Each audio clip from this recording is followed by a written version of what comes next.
It began with winter closing its fist around the Ardennes. Snow didn't fall gently that week. It came down in sheets, thick enough to erase the horizon, sharp enough to sting the skin, heavy enough to swallow entire roads. The sky stayed the same colour for days, a cold, merciless grey that felt almost metallic. Trees stood like frozen pillars, their branches bowed under the weight of ice. Visibility shrank to a world of white and breath and fear. And somewhere beneath that storm, surrounded on all sides, cut off from warmth, supplies, and hope, the defenders of Bastogne held on by willpower alone. Patton learned what was happening not from calm reports, but from the frantic drip of panicked information, fragments of messages, broken radio calls, commanders speaking too quickly because the situation was collapsing too fast. A spearhead of the German offensive had surged deep into the lines. Roads were lost, towns had fallen. Bastogne, that stubborn little crossroads town, was surrounded. If it fell, the enemy advance would explode outward like fire-fed fresh oxygen.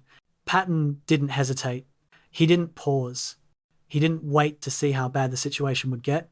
He turned his entire army, in the dead of winter, against terrain that rejected movement, against weather that hated human life, against time itself.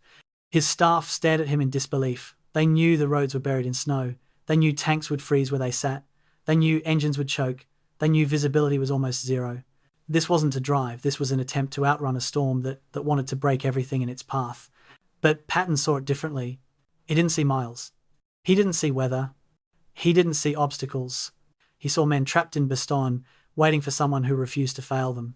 The Third Army pivoted like a giant, forced to move in a single breath. Entire armoured columns redirected. Supply routes rewired.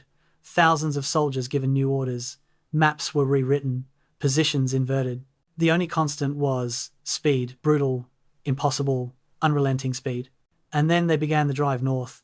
Engines roared awake in the freezing dark. Tanks pushed through drifts of snow, tall enough to swallow their tracks. Trucks skidded on ice, so clear it looked like glass. Men marched with snow crusted onto their shoulders, their breath forming clouds that trailed behind them like ghosts. Frost clung to rifles, mud froze into armour. The cold became a weapon, sharper than any blade.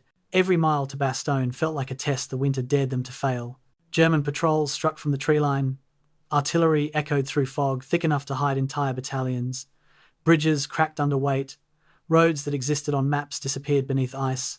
And still they pressed forward, inch by inch, mile by mile, breath by frozen breath. Patton's drive to Bastogne was not clean, not easy, not glorious. It was desperate. It was frantic. It was punishing, but it was necessary. And when the first American tanks reached the outskirts of Bastogne, pushing into the snow-covered silence that had swallowed the town, the siege cracked not with spectacle, but with relief so deep it felt like the forest exhaled. Tonight, we return to that drive, to the cold that burned skin, to the engines that shook frozen air, to the men who forced winter itself to move aside, to the moment when Patton's determination became the lifeline for an encircled town fighting to survive. Before we continue, I want to ask you something gently, in your own words. As you listen tonight, what kind of warmth surrounds you? A blanket, a soft room, a quiet moment you carved out for yourself? Tell me the feeling, not the object. And something deeper, unique to this story, Patton's men moved because someone believed in them more than they believed in themselves. In your life, has there ever been a person who believed in you at a moment when you were unsure of yourself? If you feel comfortable, share their name. And if these slow journeys into the past help you ease your mind, settle your breathing, or drift towards sleep, consider subscribing. December 15th, 1944. A young private from Iowa stands in a frozen foxhole near the Belgian village of Losheim, writing a letter home by the light of a guttering candle. "Dear Mum," he writes, "they've sent us to the quietest part of the whole front. Nothing ever happens here. Might actually make it home for next Christmas." He seals the envelope, stamps it with cold, stiffened fingers, and settles into his blanket. In 11 hours, he will be dead. His position will be overrun by an army he never saw coming, part of a surprise attack so complete that American intelligence would call it the greatest failure since Pearl Harbor. The sector he occupied, an 85-mile stretch of forested Belgian hills called the Ardennes, was known throughout the American forces as the Ghost Front. It earned that name because nothing ever happened there, because it was where exhausted divisions went to rest, because the war seemed to have passed it by entirely. But on this cold December night, 250,000 German soldiers are moving into position just beyond the tree line. They are about to transform the Ghost Front into the bloodiest battlefield American forces would ever fight on European soil. The Ardennes in December 1944 was supposed to be the easy posting, the sector where units recuperated after the brutal fighting in places like Hürtgen Forest. 4 American divisions held those 85 miles of front, a stretch that should have required 8 to 10 divisions by any reasonable military calculation. But the logic seemed sound enough. The terrain was difficult, thick forests cut through with narrow ravines and poor roads, completely unsuitable for major offensive operations. The Germans were supposedly on their last legs, reeling from the liberation of France, barely holding defensive positions along the Siegfried Line. Allied intelligence officers had convinced themselves that the Wehrmacht simply lacked the strength for anything but local counterattacks. So the Ardennes became the quiet sector, the place where the battered 28th Infantry Division went to recover from losing over 3,000 men in the Hürtgen nightmare. Fresh divisions like the 106th Infantry arrived straight from England. Green troops who had never heard a shot fired in anger, told they were getting a gentle introduction to combat. The villages were quaint, the Belgian farmers friendly, and the German artillery across the valley fired only sporadically, more nuisance than threat. But in the forests, on the German side of the line, something unprecedented was taking place. Throughout November and December, 250,000 men were moving into position under the strictest radio silence the German military had ever enforced. Entire panzer divisions travelled only at night, their vehicles camouflaged with fresh-cut pine branches, their assembly areas hidden beneath the dense canopy of the Eifel forests. Hitler himself had ordered the operation, codenamed Wacht am Rhein, Watch on the Rhine, a deliberately defensive-sounding name designed to fool Allied intelligence. The objective was breathtaking in its ambition. Break through the Ardennes, drive a wedge between American and British forces, capture the vital port of Antwerp, and force the Western Allies to negotiate a separate peace. It was desperate, perhaps delusional, but Hitler committed his last strategic reserves to the gamble. 30 divisions, 1,400 tanks, 2,000 artillery pieces, all moving into position in complete secrecy, preparing to strike at the weakest point of the Allied line. The intelligence warning signs were there, but they were missed or misinterpreted at every turn. Ultra intercepts, the supposedly infallible code breaking that gave the Allies access to German high command communications, had detected unusual troop movements. Aerial reconnaissance photographs showed an increase in rail traffic heading toward the Eifel region. Local reports from Belgian civilians spoke of hearing tank engines in the night, seeing unusual concentrations of vehicles. But at every level of American and British intelligence, these warnings were rationalized away. The Germans were too weak for a major offensive, analysts insisted. They were likely preparing defensive positions or perhaps planning a limited counterattack to disrupt Allied offensive operations elsewhere. Weather forecasters contributed to the complacency, predicting solid, overcast conditions through at least December 23rd, which meant Allied air superiority would be negated. But that information was treated as a tactical inconvenience, not a strategic opportunity for an enemy attack.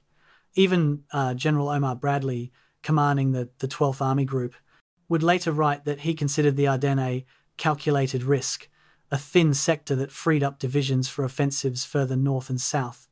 The calculation was about to prove catastrophically wrong. On December 15th, the day before the attack, small clues accumulated that something was terribly wrong. A platoon commander in the 99th Division reported hearing German voices and what sounded like tank engines moving in the fog-shrouded forest across from his position. His report was acknowledged but not acted upon.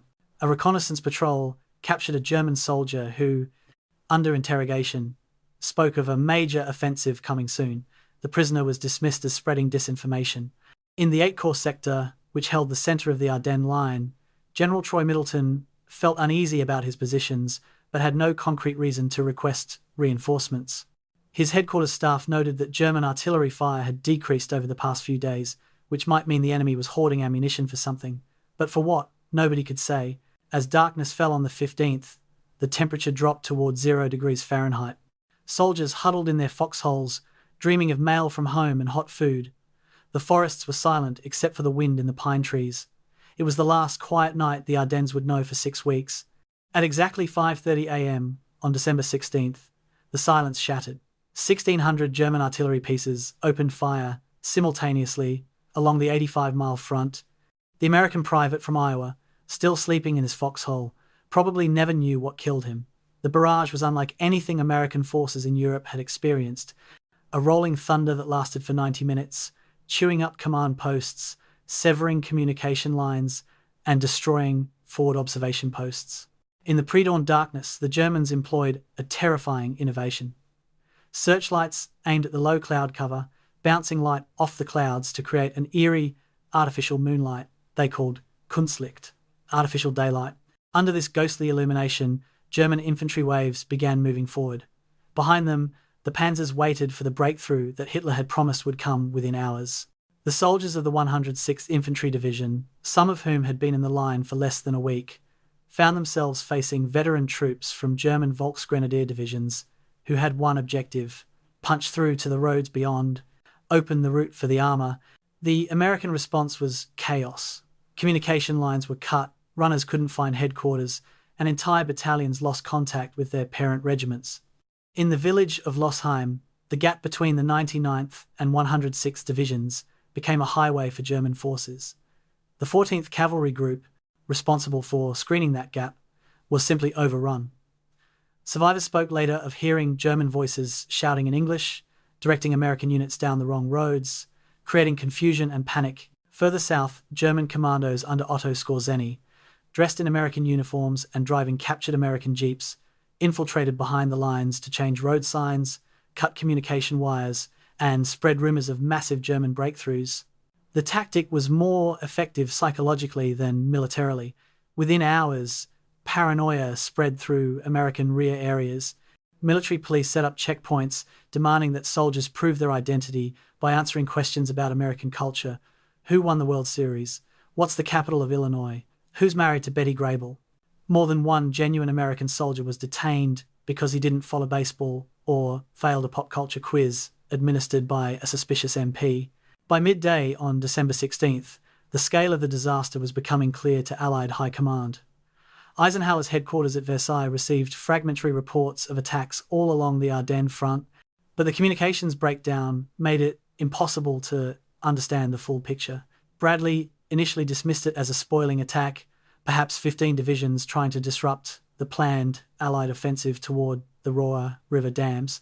But as the day wore on and the reports grew more alarming, the truth became unavoidable. This was not a spoiling attack.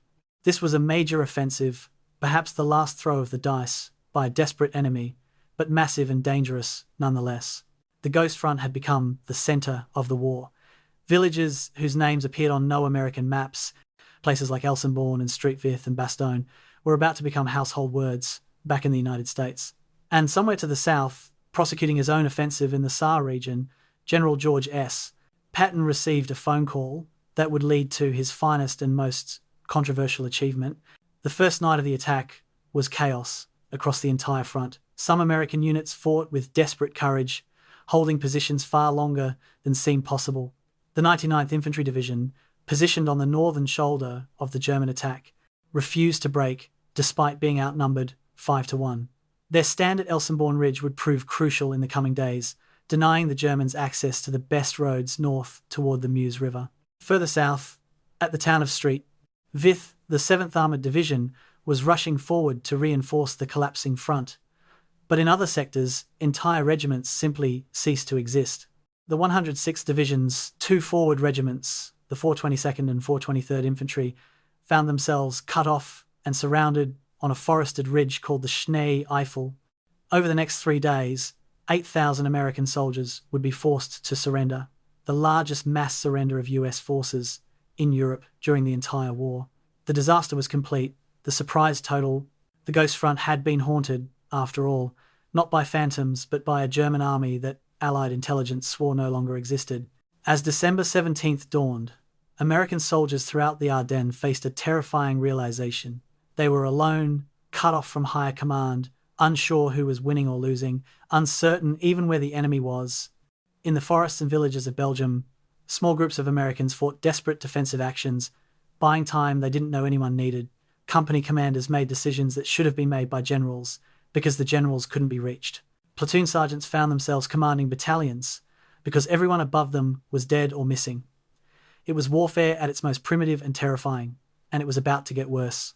Because racing toward those same forests, their engines roaring and tracks churning the frozen ground, were the elite panzer divisions that had been Hitler's strategic reserve. They were behind schedule, frustrated by American resistance that should have collapsed in hours, hungry for the breakthrough that would vindicate their Führer's gamble, and in their path lay a small Belgian town whose name would become synonymous with American courage and German frustration, Bastogne. 6 a.m., December 16th, 1944. Obersturmbannführer Joachim Paper stands in the cupola of his Panther tank, watching the artillery preparation tear apart the American lines ahead. His Kampfgruppe, a battle group of 4,000 SS troops and 100 tanks, represents the tip of the spear for 6th SS Panzer Army, the formation tasked with making the decisive breakthrough. Piper has been promised that the Americans will collapse within hours, that by nightfall he'll be racing toward the Meuse River bridges, and that by Christmas he'll be in Antwerp. The promise sounds absurd, even to him, a combat veteran who fought on the Eastern Front and knows what modern defensive warfare looks like. But orders are orders, and Paper's reputation is built on aggressive action. When the artillery stops and the signal comes, his column will punch through whatever remains of American resistance and simply not stop. No prisoners, no delays, no caution. The German offensive called Wacht am Rhein is about to reveal both the Wehrmacht's remaining power and its fatal weaknesses. The first hours of the German attack achieved everything Hitler's planners had hoped for.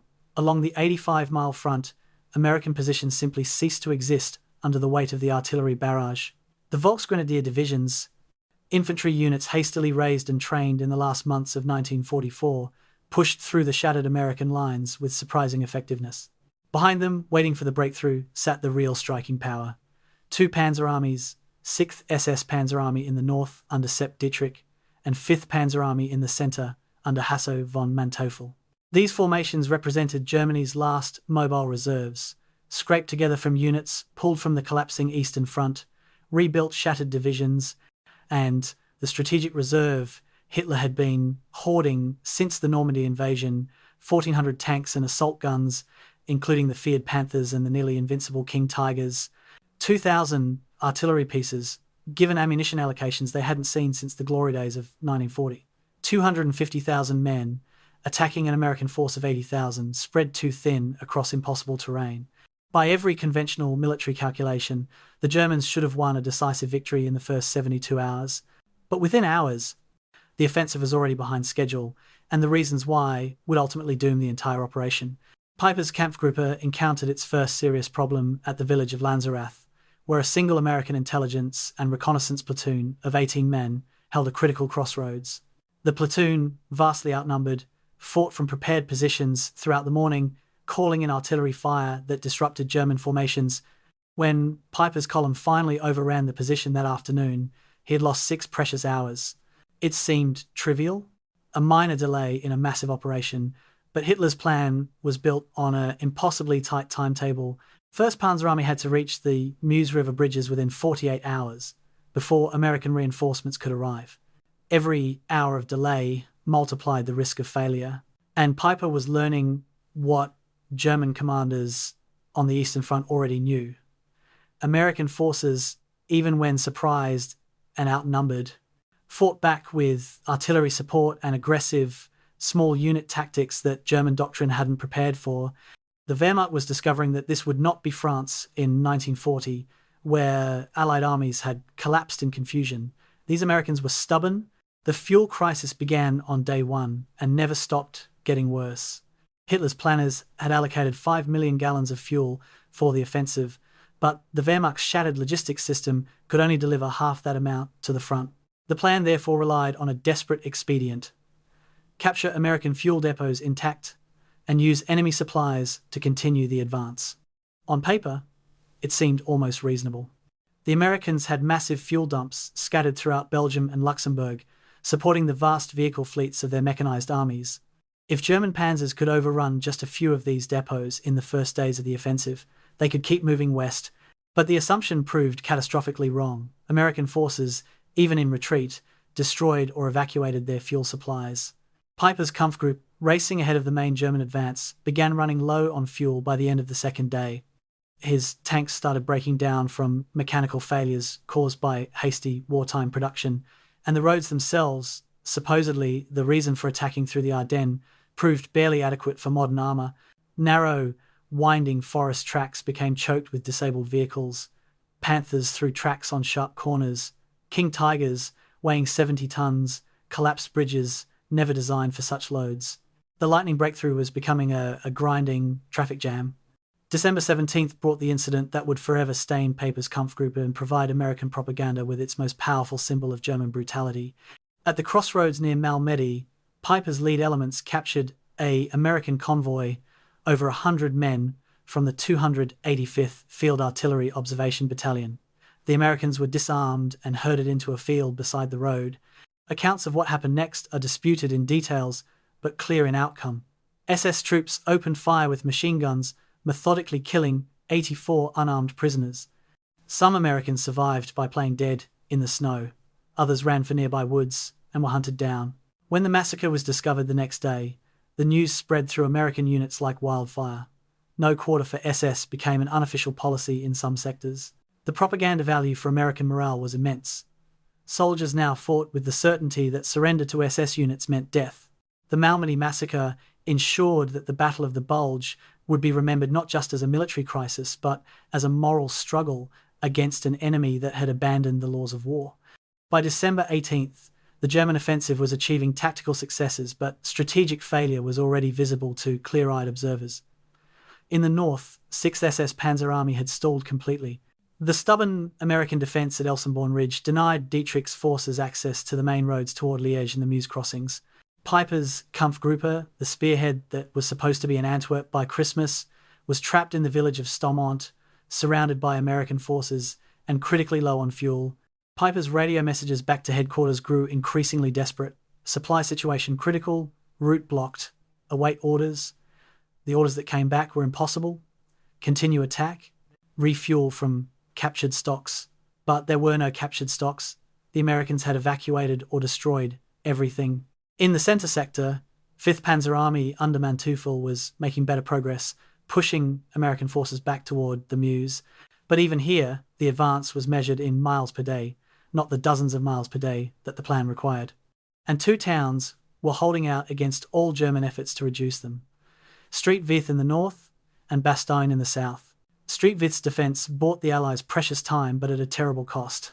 The town sat at a critical road junction, and the 7th Armoured Division, reinforced by remnants of other units, held it against overwhelming German pressure from December 17th through December 23rd. The defenders were surrounded, low on ammunition, and taking casualties. They couldn't evacuate. But every day they held was a day the German offensive couldn't use the roads through Streetvith, forcing panzers onto secondary routes that slowed the advance to a crawl. When the garrison finally abandoned Streetvith on December 23rd, they had delayed the German timetable by 6 days. Hitler's plan had called for Streetvith to fall on day one. The stubborn American defense there represented a victory in defeat, a pattern that would repeat across the entire Ardennes battlefield. German tactical successes were consistently purchased at a strategic price that couldn't be afforded. Time was bleeding away, fuel was running out, and American reinforcements were rushing toward the battlefield from every direction. December 18th also brought the moment when Allied High Command fully grasped the magnitude of the crisis. Eisenhower called an emergency conference at Verdun, the ancient fortress city that had symbolized French resistance in the previous war. The men who gathered in that cold stone room represented the Allied command structure. Eisenhower himself, Bradley commanding 12th Army Group, Patton commanding 3rd Army in the south, and various corps and army commanders. The maps showed a terrifying picture: a German penetration 40 miles deep and 30 miles wide, American units scattered and disorganized, critical road junctions threatened. The Meuse River bridges, the last barrier before open country leading to Antwerp, only 60 miles from the German spearheads. But Eisenhower's response was not panic, but cold calculation. This German offensive had overextended itself. The panzers were outrunning their supply lines. If the Allies could hold certain key points and rush reinforcements to the flanks, they could contain the breakthrough and then counterattack to destroy the German forces that had pushed so far into Allied lines. Eisenhower looked at Patton and asked the question that would define both men's historical legacies. George, when can you attack? Patton's answer shocked everyone in the room. December 22nd, with 3 divisions. Bradley thought it was impossible. British commanders thought it was American bravado. Even Eisenhower seemed skeptical. To attack in 3 days meant turning Third Army 90 degrees, pulling divisions out of active combat in the Saar, moving them 100 miles north through winter weather on congested roads, and launching a coordinated offensive into the flank of the German penetration. It was the kind of operational maneuver that planning staffs needed weeks to organize. Patton was promising it in 72 hours. But what nobody in that room knew, except Patton and his chief of staff, was that Third Army had already been planning for exactly this contingency. For 2 weeks, even while attacking toward the Saar River, Patton's operations staff had been wargaming a German breakthrough in the Ardennes and developing plans to respond. They had 3 plans ready, codenamed Nickel, Penny, and Dime, each designed to shift Third Army north with 1, 2, or 3 corps. Patton had simply been waiting for permission to execute. What looked like impossible improvisation was actually careful preparation meeting opportunity. The human cost of the first 3 days of the German offensive defies easy summary, but certain statistics capture the scale of the disaster. The 106th Infantry Division lost 2 entire regiments, over 8,000 men, in the Schnee-Eifel encirclement. The 28th Infantry Division, already under strength from Hürtgen Forest, was shattered again and would require months to rebuild. Entire battalions simply vanished from American order of battle lists, their fates unknown for days. German losses were proportionally severe but less immediately crippling because they had expected heavy casualties in the breakthrough phase. But what German commanders hadn't expected was the sheer stubbornness of American resistance, the willingness of surrounded units to keep fighting rather than surrender, the aggressive use of artillery even by retreating forces. Every hour of delay cost the Germans fuel they couldn't replace and time they didn't have, and racing toward the center of the entire battle, where 7 roads converged at a small Belgian market town, were 2 American airborne divisions pulled out of reserve in France and loaded onto trucks in the middle of the night. The race for Bastogne was about to begin. December 19th brought the clearest indication yet that the German offensive was failing despite tactical successes. Piper's Kampfgruppe, the spearhead of the entire northern thrust, was trapped and would eventually be forced to abandon all its vehicles and escape on foot. The 6th SS Panzer Army, which Hitler had counted on to make the decisive breakthrough because of ideological faith in SS fighting power, was completely stalled. Only Manteufel's 5th Panzer Army in the centre was still making progress, and even there the advance was slowing. The weather, which had favoured the Germans by grounding Allied air power, was about to change. Forecasters predicted clearing skies by December 23rd.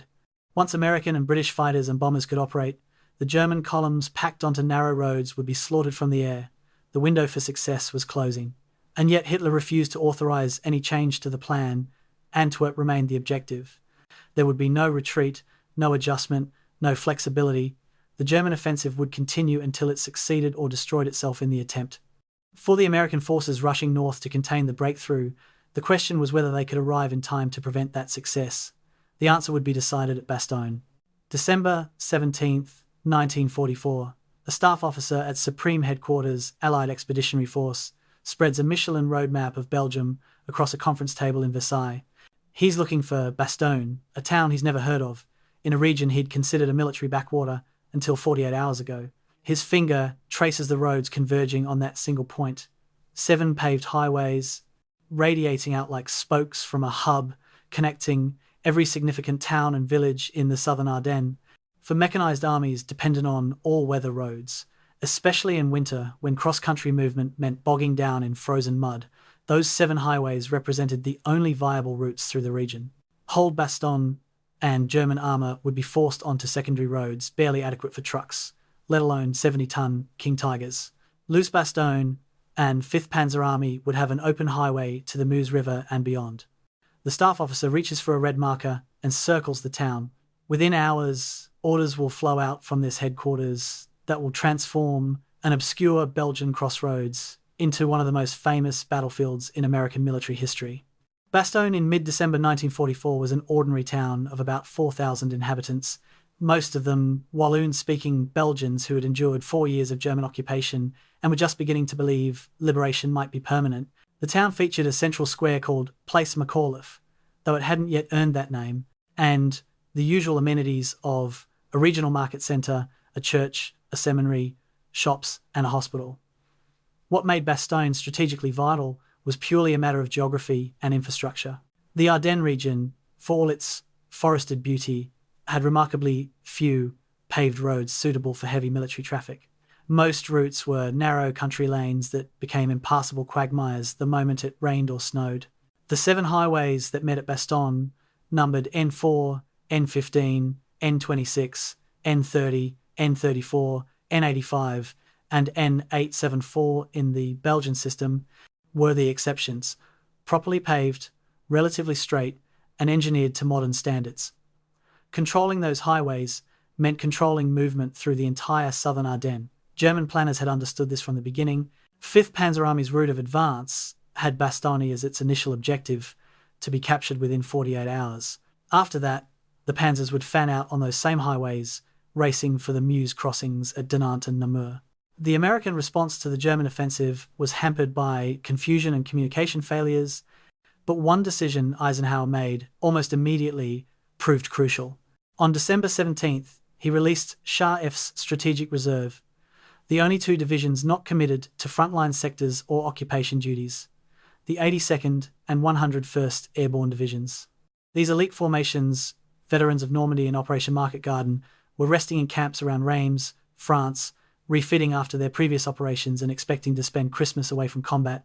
Instead, at midnight on the 17th, sergeants went through barracks shouting for soldiers to pack combat gear and board trucks waiting outside. Nobody knew where they were going. Rumours flew. Another airborne drop, a crisis at the front, maybe even a German breakthrough. The truth was worse than most rumours. They were going to the Ardennes to stop a panzer army, and they would be doing it without the heavy weapons and armour support that airborne divisions lacked by design. The race for Bastogne came down to a question of arrival times. German 5th Panzer Army's 2nd Panzer Division and Panzer Lehr Division were approaching from the east, having broken through American lines and scattered the defending units. American 8 Corps headquarters in Bastogne, under General Troy Middleton, was trying to organise a defence with whatever units could reach the town first. The nearest available American armour was Combat Command B of the 10th Armoured Division, detached from Patton's 3rd Army and sent north as one of the first reinforcements. On the morning of December 18th, CCB's 3 task forces, named after their commanders, Cherry, O'Hara, and Desaubry, began racing toward Bastogne through columns of retreating American infantry. They arrived with hours to spare, taking up positions east and northeast of town just as German reconnaissance elements were approaching. The tankers of CCB established a thin screen around Bastogne's perimeter, buying time for the real reinforcements to arrive. The 101st Airborne. The 101st Airborne's journey to Bastogne became legendary for the speed and determination with which it was executed. At 4 a.m. on December 18th, advance elements began boarding trucks for what would be a 107-mile movement through winter conditions. Most paratroopers wore only their standard jump uniforms, without the winter gear they'd need for a siege in sub-freezing temperatures. Ammunition supplies were limited, heavy weapons were scarce, artillery support would have to be improvised, but the division moved with the disciplined speed of elite troops who knew every minute counted. Through the day and into the night, truck convoys carrying 10,000 paratroopers rolled north, passing streams of refugees and retreating American units heading the opposite direction. The psychological impact on those retreating soldiers, seeing the screaming eagles heading toward the fight they were escaping, was immeasurable. Some men turned around and followed the airborne troops back to Bastogne, unwilling to be seen running while the paratroopers advanced.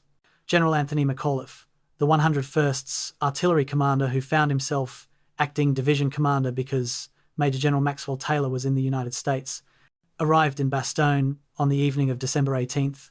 What he found was barely controlled chaos. Middleton's 8th Corps headquarters was preparing to evacuate. Retreating American units were streaming through town. Belgian civilians were fleeing west, their possessions piled on carts and wagons, and to the east, German artillery was already within range, dropping shells on the outskirts of town. McAuliffe made a quick assessment of the situation and gave orders that would define the next week. Establish a circular defence around Bastogne, with the 101st holding the perimeter and CCB's armour providing mobile reserves. Every road into town would be defended. Nothing gets through 8 Corps headquarters could evacuate if Middleton wished, but the 101st was staying. The decision was made with incomplete information and insufficient resources, but it was the right decision, because by December 20th, German forces had completely surrounded Bastogne, cutting all ground access, and the siege that would make the town famous had begun. The strategic importance of holding Bastogne cannot be overstated, and yet it almost didn't happen. If German forces had moved faster in the first 3 days, if CCB had arrived even a few hours later, if Eisenhower had hesitated before committing his strategic reserve, Bastogne would have fallen, and with it, the entire southern flank of the German offensive would have had the roads it needed. 5th Panzer Army could have raced west unimpeded, reaching the Meuse before American reinforcements from the south, meaning Patton's 3rd Army, could establish defensive positions. The northern and southern German thrusts might have linked up, trapping entire American divisions in a pocket that would dwarf the Schnee-Eifel disaster. Hitler's desperate gamble might have worked, forcing the Allies back to defensive positions they hadn't occupied since summer, buying Germany months of additional war-making time. All of this hinged on a single Belgian town that appeared on few maps, and whose name most Americans couldn't pronounce. December 20th brought the reality of encirclement. German forces, frustrated by their inability to simply push through Bastogne, began surrounding it instead. Panzer Division swung south of town, 2nd Panzer Division passed north. The 26th Volksgrenadier Division closed in from the east. By nightfall, no ground route in or out of Bastogne remained open. The garrison was completely isolated, dependent on air supply for everything from ammunition to medical supplies.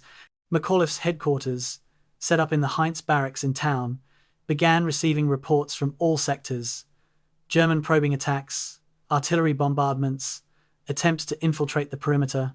The defenders were discovering what siege warfare meant in the 20th century. This wouldn't be a medieval investment with leisurely starvation. The Germans would assault continuously, testing every sector, looking for weak points. Artillery would fall day and night, supplies would dwindle, casualties would mount with no way to evacuate the wounded, and weather forecasts predicted continuing overcast, meaning no supply drops and no air support. The 101st Airborne was on its own. The population of Bastogne, military and civilian, faced the siege with grim determination mixed with genuine terror.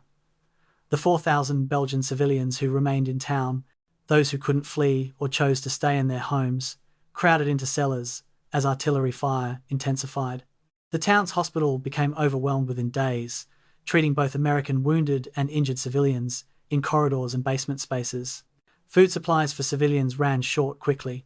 The American garrison, despite its own supply problems, shared rations with Belgian families, especially those with children, but the greatest shared burden was the constant shelling.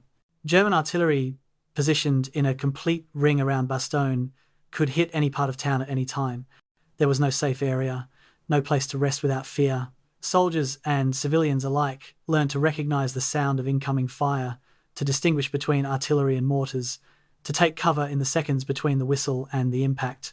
Bastogne was becoming a hell of cold, fear, and random death. The siege of Bastogne also revealed the limitations of German operational planning. The original timetable had called for Bastogne to fall within 48 hours, allowing 5th Panzer Army to continue west unimpeded. Instead, by December 21st, 3 days after the initial attacks, Bastogne was still holding, and now it was surrounded, tying down German divisions that should have been racing for the Meuse. Hitler, furious at the delay, demanded that Bastogne be taken at any cost, but the units surrounding the town were discovering that reducing a determined defense required time, heavy weapons, and a willingness to accept casualties that the Wehrmacht could no longer afford. Meanwhile, those 7 highways radiating from Bastogne remained blocked. German columns were forced onto secondary roads, single-lane tracks through frozen forests where traffic jams stretched for miles. The offensive was losing momentum, not from American counterattacks, but from logistical strangulation. Bastogne was becoming Germany's Verdun, a position that acquired symbolic importance beyond its tactical value, a place where prestige demanded victory, but reality delivered only casualties and delay. And somewhere to the south, George Patton's 3rd Army was completing its pivot north, preparing to attack toward Bastogne with a fury that would become legendary. December 18th, 1944, 10 p.m. General George Smith, Patton Jr., sits in his headquarters in Nancy, France, studying maps under the harsh light of a single bulb, knowing sleep won't come tonight. 48 hours ago, His Third Army was prosecuting a successful offensive into the Saar region, pushing toward Germany proper, on the verge of breaching the West Wall fortifications. Now everything has changed. Bradley's phone call this afternoon was brief. "George, the Germans have broken through in the Ardennes. We need Third Army to disengage and attack north." Patton's response was immediate, almost casual. Fine, we should open up and let them get all the way to Paris, then we can cut them off and chew them up." Bradley didn't laugh. The situation was desperate, not theoretical.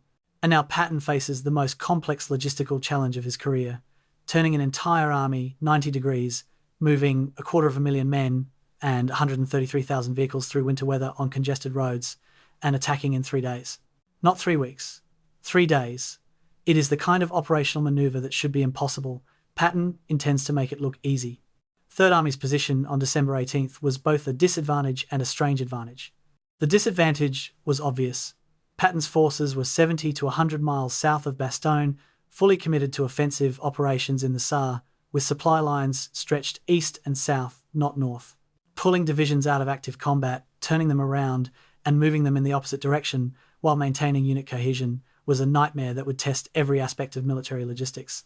The advantage was less obvious, but equally real. Third Army was the most aggressive, mobile-minded, and operationally flexible American formation in Europe. Patton had spent 2 years building a staff and a culture that emphasized speed, initiative, and the willingness to attempt the supposedly impossible. His operations officer, Colonel Halley Maddox, and his intelligence chief, Colonel Oscar Koch, were among the finest staff officers in the US Army. And, critically, they had been expecting something like this to happen.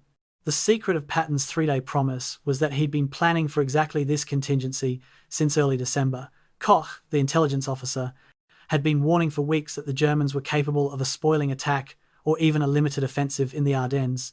Most intelligence officers dismissed such warnings.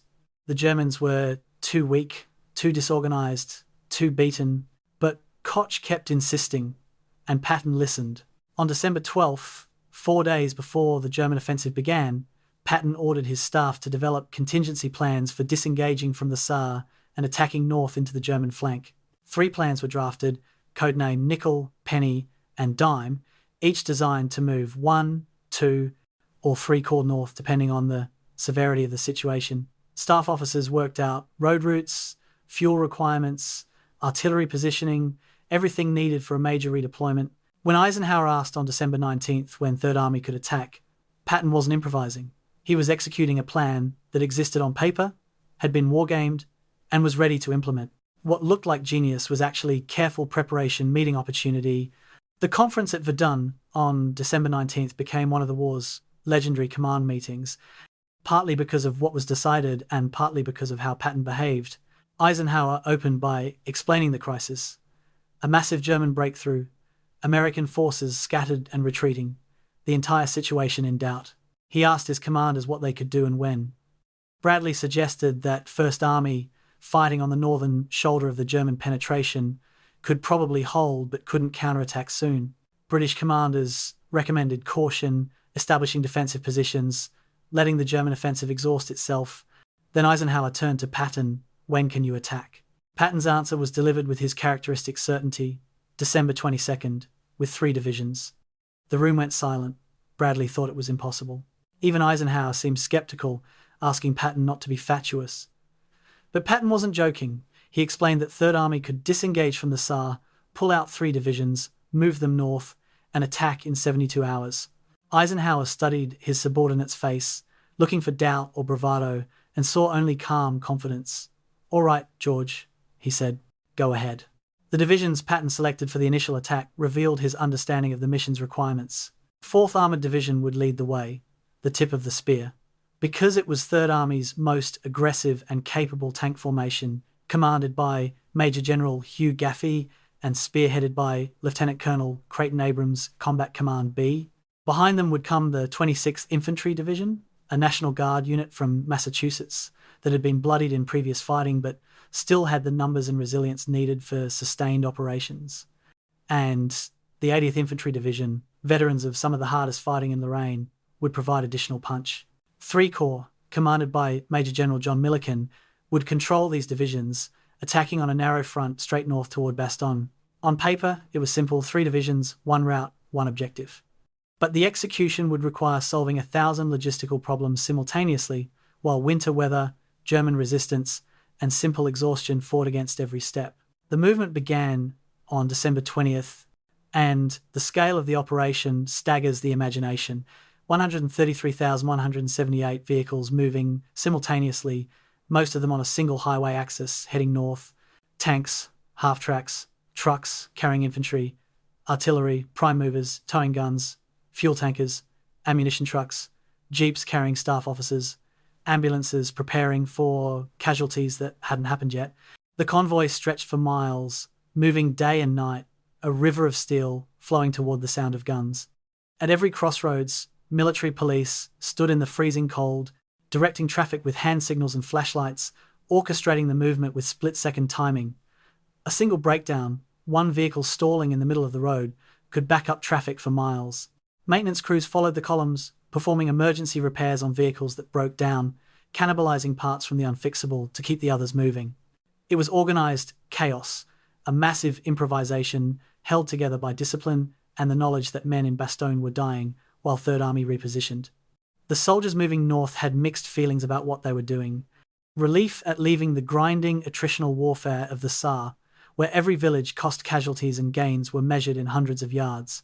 Anxiety about what they were moving toward, the rumors of German panzers and surrounded American units, pride in being chosen for this mission, in belonging to Patton's army, in being the ones riding to the rescue, and cold, bone-deep, numbing cold that made every moment in an open vehicle a test of endurance. Temperatures dropped to 0 degrees Fahrenheit and below, wind chill made it worse. Soldiers bundled in every piece of clothing they owned, wrapped themselves in blankets, huddled together for warmth in the backs of trucks. Frostbite casualties began before the divisions even reached the battlefield. Fingers froze to metal surfaces, feet went numb in boots that weren't adequate for winter warfare.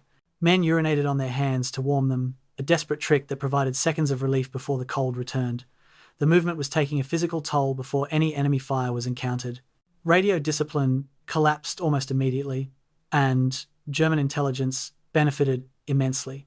The plan called for strict radio silence, with communications conducted by courier and wire when possible, but the chaos of movement, units getting lost on unfamiliar roads in darkness, commanders needing instant information, all of it led to radio messages in the clear. German intercept stations heard everything: division identifications, objectives, routes of march, arrival times.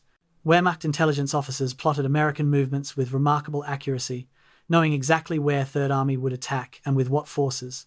The surprise Patton hoped for never materialized.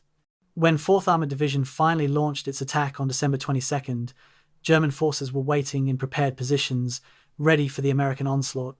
The advantage of operational speed was partially negated by the loss of tactical surprise, one of many small failures that would make the relief of Bastogne far costlier than anticipated. December 21st brought both good news and bad.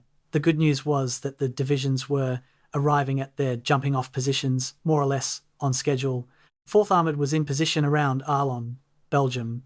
The 26th Infantry was closing up behind them. The 80th Infantry was still on the road but would arrive in time. Artillery battalions were setting up in positions where they could support the initial attacks. Supply trucks were shuttling forward with ammunition, fuel, and rations. The machinery of Third Army was functioning as Patton had promised. The bad news was that everyone was exhausted before the battle even started. Tankers who should have been sleeping were performing maintenance on vehicles damaged during the march. Infantry who needed rest were digging in, preparing defensive positions against possible German counterattacks. Staff officers worked through the night, coordinating the final details of the attack plan, and the weather was getting worse, not better. Fog settled over the Ardennes, reducing visibility to yards. Snow began falling, covering roads in ice. The predicted clearing that would allow air support was nowhere in sight. Patton's 3-day promise had been kept, but the real test was about to begin. The human dimension of Third Army's pivot often gets lost in the operational statistics. Each of those 133,000 vehicles contained soldiers who were individuals, not statistics, men with families and fears and futures they hoped to survive to see. A tank driver from Michigan who'd worked in an auto factory before the war, now driving a Sherman through Belgian darkness, hoping not to slide off an icy road, an infantry lieutenant from Texas writing a letter he might never finish, trying to explain to his parents what this all meant, a artillery forward observer from New York, a kid who'd never been outside Brooklyn before the army, now calculating firing coordinates for guns that would determine whether other Americans lived or died. These men were executing one of the most complex military operations of the war, and most of them didn't fully understand what they were part of. They knew Patton had ordered them north. They knew Americans were surrounded somewhere ahead. They knew they were going into a fight. That was enough. On December 22nd, Third Army attacked. December 20th, 1944, 4 a.m. Darkness covers the Belgian countryside, broken only by the blackout dim headlights of military vehicles stretching to the horizon. A sergeant in 4th Armoured Division stands beside the highway near Arlon, checking his watch, counting the tanks as they roll past. Sherman after Sherman, their 30-ton weight making the frozen ground tremble, the roar of 500-horsepower Ford engines drowning out all other sound. He's supposed to be counting, logging unit numbers, but he gives up after 50 tanks. The column has no end, he can see. Somewhere ahead is Bastogne, 22 miles north, where the 101st Airborne has been surrounded for 48 hours. Somewhere ahead is the largest concentration of German armour in the West. Panzer divisions that broke through American lines and are now trying to reach the Meuse River. And between here and there is frozen Belgian farmland, forests, villages held by enemy forces, and roads that might be mined, blocked, or simply impassable. The sergeant climbs onto his own Sherman, slaps the turret twice to signal the crew, and feels the tank lurch forward. Third Army's relief of Bastogne has begun. The statistics of the pivot, impressive as they are, don't capture the grinding reality of moving a modern army through winter conditions. 133,178 vehicles, covering approximately 1.6 million vehicle miles in 72 hours. 4th Armoured Division travelled 101 miles from their positions in the Saar to the attack line near Arlon. 80th Infantry Division covered 107 miles. 26th Infantry Division moved 75 miles. But these are straight line distances. The actual routes, following available highways, adding detours around damaged bridges, accounting for traffic congestion, were far longer, and the speed of movement tells only part of the story. What matters more is that the divisions arrived at all, that they maintained organisational integrity, that they were ready to fight upon arrival.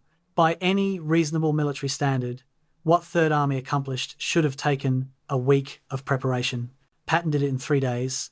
The road junction at Arlon, Belgium, became one of the critical choke points of the entire operation, a place where Third Army's careful planning either would work or would collapse into gridlock. 3 highways converged at Arlon, the routes that 4th Armoured, 26th Infantry, and 80th Infantry needed to use to reach their attack positions. On the night of December 20th, all 3 divisions were trying to pass through this single crossroad simultaneously. A traffic accident here, one disabled vehicle blocking an intersection, could have paralysed the entire movement for hours. Instead, military police orchestrated the flow with flashlights and hand signals, directing each vehicle down the correct route, maintaining spacing, preventing collisions. A captain in the MP detachment later described it as conducting a symphony, except the orchestra consisted of thousands of vehicles driven by tired men in darkness on icy roads. One MP sergeant directed traffic for 18 consecutive hours, standing at an intersection in sub-freezing temperatures until he collapsed from exhaustion and had to be carried away for medical treatment. His replacement took over without missing a beat. Inside the vehicles, soldiers experienced the movement as a combination of boredom, discomfort, and growing anxiety. Tank crews had the worst of it. A Sherman tank's interior in winter was a metal freezer, cold seeping through every surface, crew compartments unheated except for warmth radiating from the engine. Tankers wore every layer they could fit under their coveralls. Undershirts, wool shirts, field jackets, tanker jackets. Some wrapped themselves in blankets, others used empty sandbags as insulation. Their breath frosted in the air, condensed on metal surfaces, and froze into ice patterns on the inside of the turret. The driver, crammed into his position in the front hull, couldn't see much even with good visibility. In the darkness and fog of December, he drove by feel, following the blackout lights of the vehicle ahead, praying not to slide off the road or hit something. The crew commander, riding in the turret cupola, had an even more miserable position. He needed to be exposed head out of the hatch, watching for obstacles and threats. The wind hit him with full force, wind chill dropping the effective temperature to 30 or 40 below zero. Commanders took turns in 15-minute shifts, all they could endure before frostbite became a danger. The maintenance crisis that developed during the movement revealed how hard Third Army had been pushing its equipment. 30% of vehicles required some form of repair upon reaching the assembly areas.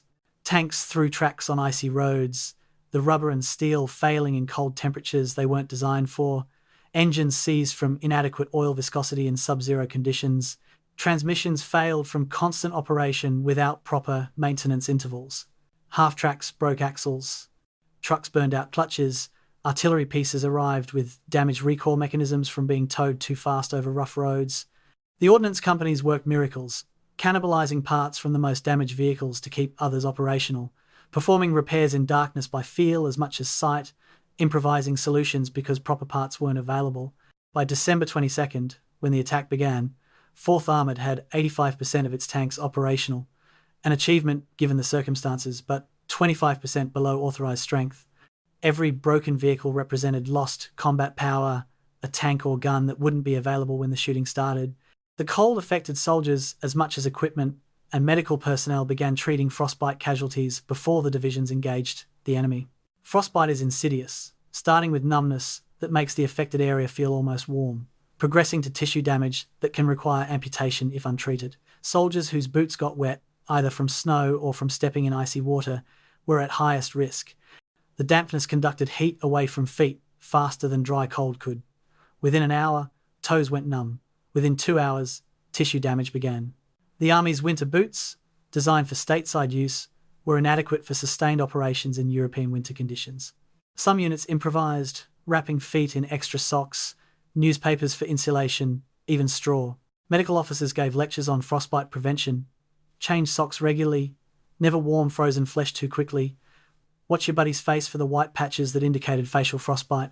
By the time Third Army engaged German forces, hundreds of soldiers were already casualties, never having fired a shot. Radio communications during the movement were supposed to follow strict protocols: minimal transmissions, encoded messages, radio silence whenever possible. The reality was chaos. Units got lost on unfamiliar roads and broke radio silence to ask for directions. Commanders needed to coordinate with adjacent units and transmitted in the clear. Traffic accidents required immediate reporting. The result was that German radio intercept stations heard everything. Wehrmacht intelligence officers plotted American movements with remarkable precision, identifying divisions, tracking their progress north, deducing their objectives. German commanders prepared accordingly. When 4th Armoured Division attacked north from Arlon on December 22nd, the German 5th Fallschirmjäger Division, 5th Parachute Division, was waiting in prepared defensive positions. The Germans knew 4th Armoured was coming, knew approximately when they'd arrive, and knew their objective was Bastogne. Radio discipline had broken down completely, trading operational security for tactical coordination. It was probably an unavoidable choice, given the circumstances, but it cost American lives in the battles to come. December 21st brought the final pieces of Third Army's deployment into place. Artillery battalions established firing positions where they could support the armoured advance. Forward observers moved up to positions where they could see German lines and call in fire. Infantry divisions moved into positions behind the armour, ready to exploit breakthroughs or hold gained ground. Supply dumps were established at Arlon and other forward locations, ammunition and fuel stockpiled for the coming battle. Medical companies set up aid stations, preparing for casualties that everyone knew would be heavy, and Patton himself moved his command post forward, closer to the action, where he could personally influence the battle. He visited each division before the attack, making speeches to assembled officers and men, delivering the mixture of profanity, patriotism, and blunt realism that his soldiers expected. The Germans have stuck their head in a meat grinder, he told 4th Armoured, and I've got hold of the handle.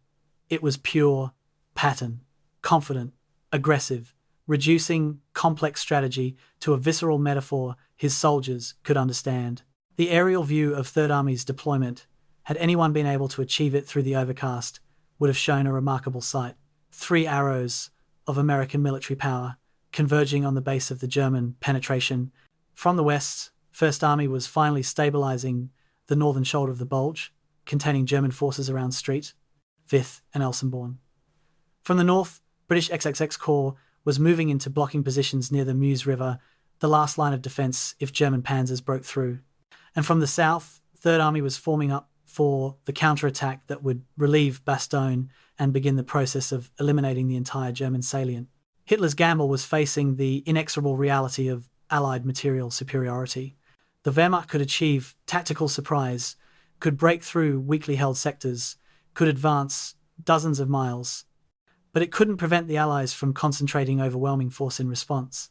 The question now was whether that response would come quickly enough to save the garrison surrounded at Bastogne. The final hours before the attack were spent in preparation rituals that soldiers throughout history would recognize. Tank crews performed last-minute maintenance, checking track tension, oil levels, ammunition loads. Infantrymen cleaned weapons, wrote letters, tried to sleep in frozen foxholes. Medics checked their supplies, morphine syrettes that wouldn't freeze, bandages, plasma. Chaplains held services for those who wanted them, short prayers in the darkness, asking God's protection for what was to come. And everyone waited for the order to attack, knowing that the easy part was over.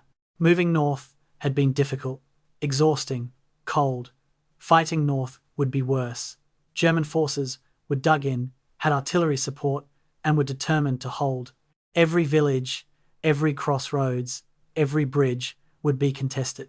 The relief of Bastogne would be purchased with American blood, and everyone preparing to attack on December 22nd knew they might be part of the price. At 6 a.m., the artillery barrage began, and Third Army's offensive started. December 21st, 1944, dawn. A paratrooper from the 506th Parachute Infantry Regiment crouches in a foxhole on the eastern edge of Bastogne's perimeter, watching German infantry advance across a snow-covered field. He can see their breath in the cold air, can hear their officers shouting orders in a language he doesn't understand. He has 8 rounds left in his Mongarand, no grenades, and hasn't eaten a hot meal in 3 days. Behind him, somewhere in the town, is the command post where General McAuliffe coordinates the defense. Around him, in a rough circle, maybe 4 miles in diameter, are 18,000 American soldiers who woke this morning to the reality that they are completely surrounded.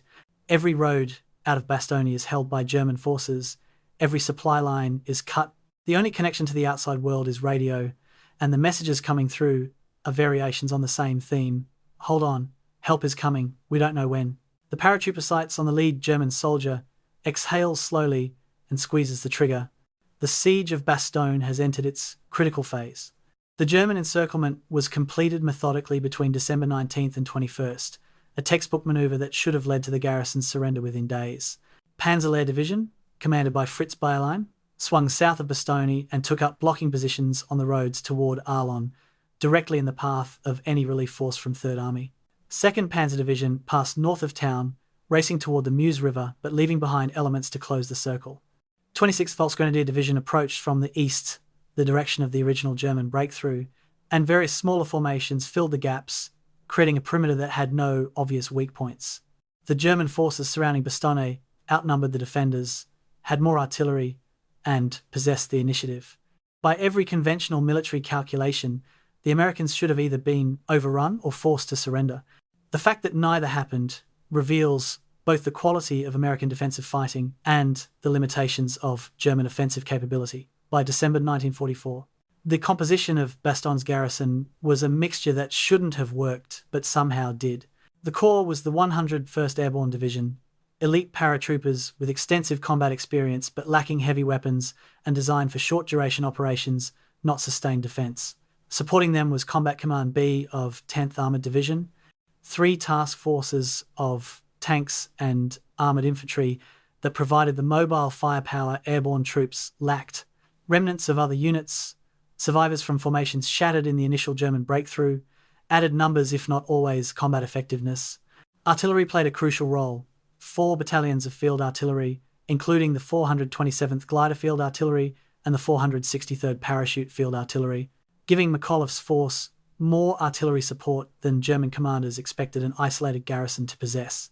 The total came to about 18,000 men, a reinforced division, defending a perimeter that stretched too far for proper defensive density. The mathematics suggested failure. The reality proved different. December 22nd brought the incident that would make Bastogne legendary beyond its military significance. German officers approached American lines under a white flag, carrying an ultimatum from the commander of German forces surrounding the town. The message, typed in English, was addressed to the American commander of the encircled town of Bastogne, and offered terms: surrender within 2 hours, or face annihilation from German artillery and air forces. The ultimatum was delivered to McAuliffe's headquarters in the Heights barracks, where the general was sleeping, exhausted from days of continuous operations. Staff officers woke him to read the German demand. McAuliffe's initial response was a single word, unprintable in family newspapers, but perfectly capturing the defender's attitude. When pressed to formulate an official reply, he struggled for words, and then settled on something that would work. Nuts. His staff officers loved it. They typed up the one-word response and sent it back with the German officers, who seemed confused about whether it was an acceptance or refusal. An American officer explained, helpfully, "It means go to hell." The nuts reply became instant legend when reporters learned of it days later, but the reality of Bastogne's defense was far grimmer than the defiant humor suggested. Ammunition rationing began almost immediately after encirclement. Artillery battalions, which could have fired thousands of rounds per day in a normal defensive situation, were restricted to 10 rounds per gun per day. Forward observers called for fire missions only when absolutely necessary, when German attacks threatened to break through. Infantry received similar instructions: don't fire unless you have a target, make every shot count, conserve ammunition for the next attack. Soldiers scrounged ammunition from the dead, both American and German, collecting rifle rounds one at a time. Mortar crews husbanded their shells like misers. The result was a defense that looked weak on paper, unable to deliver the volume of fire doctrine called for, but worked in practice because every round was aimed, every shell placed exactly where it would do maximum damage. The medical situation deteriorated faster than ammunition supplies. Bastogne had one main aid station set up in the town's seminary building and several smaller regimental aid posts scattered around the perimeter. By December 22nd, over 1,000 wounded crowded these facilities, far beyond their capacity. Doctors performed surgery in unheated rooms, their breath frosting in the air, working by flashlight and kerosene lamp. Medical supplies ran low: morphine, plasma, bandages, sulfur drugs. The wounded lay on floors covered only by blankets, often in pain that couldn't be adequately treated. Evacuation was impossible. Every wounded man remained in Bastogne, taking up space and resources the garrison couldn't spare. Doctors made triage decisions that haunted them for the rest of their lives: which men to treat first, which wounds could wait, who would die regardless of treatment. The seminary's chapel became a recovery ward, wounded men lying in pews, their blood staining the floorboards while medics moved among them, checking pulses and changing dressings. Outside, German artillery continued falling, adding to the casualty list hour by hour. December 23rd brought the first break in the weather, and with it the most beautiful sight Bastogne's defenders had ever seen. C-47 transport planes, dozens of them, flying over the town at low altitude while German anti-aircraft guns fired desperately. The supply drop had been planned for days, but required clear weather. When the skies finally opened, the 9th Air Force committed every available transport to keeping Bastogne supplied. The first planes arrived mid-morning, flying at altitudes between 500 and 1,000 feet, low enough to ensure accurate drops, but high enough to avoid small arms fire. Coloured parachutes blossomed in the sky: red for ammunition, white for medical supplies, yellow for rations, blue for gasoline. The paratroopers on the ground, watching supplies drift down, felt hope for the first time in days. But the drops weren't perfect. Some supplies landed outside the perimeter and were captured by Germans. Parachutes failed to deploy, containers hit frozen ground and broke open, scattering their contents. Recovery teams raced across open ground under fire to retrieve what they could. By day's end, approximately 90 tons of supplies had been delivered, but only about 80% was recovered. It was enough to keep fighting, not enough to end the supply crisis. The Christmas Eve attack on the Champs sector revealed how close Bastogne came to being overrun. German forces concentrated elements of 2 divisions for a night assault on the northwest portion of the perimeter, defended by the 327th Glider Infantry Regiment. The attack came by moonlight, German infantry supported by armour, hitting a sector where American defences were thin. For hours, the fighting was hand-to-hand, Americans and Germans killing each other in frozen foxholes, with rifles, bayonets, grenades, and fists. The 327th held, but barely. By dawn on Christmas Day, the regiment had taken 50% casualties in some companies. The defensive line was intact but so fragile that another attack might have shattered it. German commanders, unaware how close they'd come to success, pulled back to reorganize. The opportunity passed. But the message was clear. Bastogne's perimeter could be broken. It was holding through determination and luck, not overwhelming strength. Christmas Day 1944 was the grimmest holiday most defenders had ever experienced. Some units tried to maintain traditions, holding brief religious services in frozen foxholes, sharing whatever extra rations they had saved. The German artillery gave them a Christmas present: intensified bombardment, shells falling on every sector of town, a reminder that the enemy surrounding them had not developed any seasonal generosity. In the seminary hospital, doctors worked through Christmas Day the same as any other day, treating wounded who kept arriving from every sector. Chaplains moved among the injured, offering what comfort they could to men who were facing either crippling wounds or slow deaths from wounds that couldn't be properly treated. Belgian civilians, those who remained in town, shared their last food with American soldiers, a gesture of solidarity that meant more than the meagre rations provided. Outside the perimeter, German loudspeakers played Christmas carols in both languages, a psychological warfare tactic designed to make American soldiers think of home, of families they might never see again. Some paratroopers found it affecting, others found it enraging. All of them kept fighting. The psychological state of Bastogne's defenders by late December was a strange mixture of determination, exhaustion, and growing anger. They were determined to hold because surrender was unthinkable, because they were elite troops, because their identity as soldiers demanded it. They were exhausted from constant combat, inadequate sleep, cold that sapped strength, and the stress of knowing they were completely isolated. And they were angry at the Germans for surrounding them, at higher command for leaving them in this situation, at the weather that kept air support grounded for days, at the world that had put them in a frozen Belgian town, facing death from all directions. This anger sustained them. Paratroopers who might have broken under pure defensive pressure instead found energy in rage, a determination to make the Germans pay for every yard, to kill as many enemy soldiers as possible before being killed themselves. It wasn't noble or glorious. It was the ugly reality of combat, the emotion that keeps men fighting when all rational calculation says they should quit. The question by December 25th was how much longer the garrison could hold. Ammunition was critically low despite the airdrops. Food supplies were inadequate, medical facilities were overwhelmed. The perimeter had held against multiple German assaults, but each attack cost casualties that couldn't be replaced. American artillery was down to emergency reserves, perhaps enough for one more major barrage. If the Germans launched another coordinated assault like Christmas Eve's attack, but across multiple sectors simultaneously, the perimeter might collapse. Everyone in Bastogne, from McAuliffe in his headquarters to privates in their foxholes, understood that relief had to come soon or wouldn't come at all. Radio messages from the outside promised that Third Army was attacking, that Patton's forces were fighting toward town, that relief was coming, but nobody in Bastogne knew how far away that relief was, how hard the fighting would be, or whether it would arrive in time.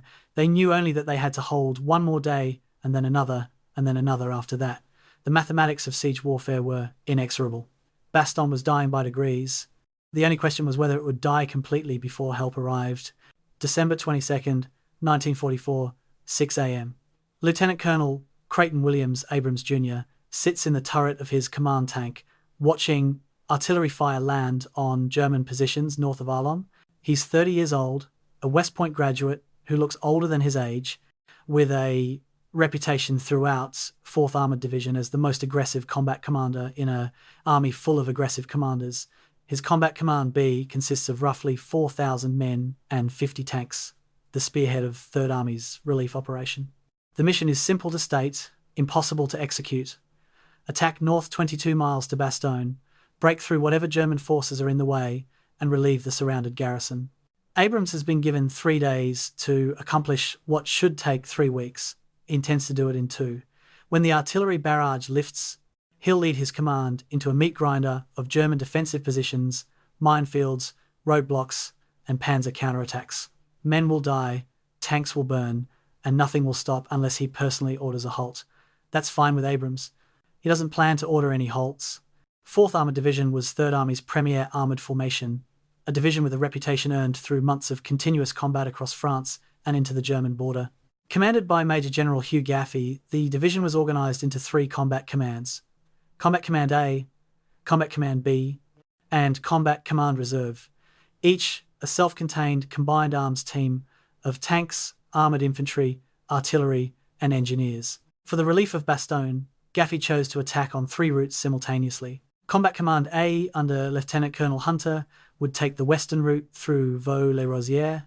Combat Command Reserve, under Colonel Wendell Blanchard, would advance on the eastern route. And Abrams' Combat Command B would drive straight up the middle, the main effort, the force expected to reach Bastogne first. The plan assumed that at least one of these thrusts would break through German defences. What it didn't account for was that German forces knew the Americans were coming and had prepared accordingly. The first obstacle came within hours: the town of Martelange. Sitting astride the main highway to Bastogne, German forces had demolished the bridge over the Shore River and established defensive positions on the far bank. Abrams arrived to find the bridge a twisted wreck of steel and concrete, the river 40 feet wide and too deep to ford, and German artillery zeroed on the crossing site. His engineers estimated 12 to 18 hours to construct a new bridge under fire. Abrams gave them 6. He positioned his tanks to provide covering fire, ordered artillery to suppress German positions, and watched his engineers work in conditions that violated every safety protocol. Men worked in freezing water, moving beams and decking while German shells exploded around them. Welders operated in the open, their torches visible to enemy observers. 3 engineers were killed by sniper fire. 2 more were wounded by artillery. But by midnight on December 22nd, a new bridge stood where the old one had been destroyed. Combat Command B rolled across and continued north. The 12-hour delay at Martelange set a pattern that would repeat for the next 4 days. German defenders couldn't stop 4th Armoured, but they could slow it, bleed it, make every mile cost casualties. December 23rd brought the first significant tank engagement, and with it the brutal reality of armoured warfare in winter conditions. Abrams' lead task force, commanded by Captain William Dwight, encountered German forces dug in around the village of Vernon. The engagement started with American Shermans trading shots with German assault guns at ranges where neither side had decisive advantage. A Sherman 75mm gun could penetrate German armour if it hit the right spot at the right angle. German 88mm guns could penetrate a Sherman from almost any angle. The mathematics favoured the Germans, but numbers favoured the Americans. For every German tank, 4th Armoured could field 3 or 4 Shermans. The tactic was simple and brutal. Advance until hit, have other Shermans continue forward, overwhelm German positions through sheer volume of fire. It worked, but it cost. By the end of the day's fighting, Combat Command B had lost 9 tanks destroyed, another dozen damaged, and approximately 50 men killed or wounded. The advance had covered 3 miles. Abrams' leadership style during the attack became legendary throughout Third Army. He led from the front, his command tank often in the lead position, personally directing fire and movement. When subordinate commanders reported obstacles, Abrams had a standard response: bypass them. If a German position was blocking one road, find another road. If all roads were blocked, go cross-country. If terrain prevented cross-country movement, attack directly and kill everything that resisted. His radio calls to division headquarters revealed growing frustration with the pace of advance. There is too much piddling around. We're supposed to be the relief force, not a sightseeing tour. When Gaffey urged caution to preserve force, Abrams replied that the only way to preserve force was to reach Bastogne before the garrison was overrun. Speed was protection. Hesitation was death. The philosophy was quintessentially American armour doctrine.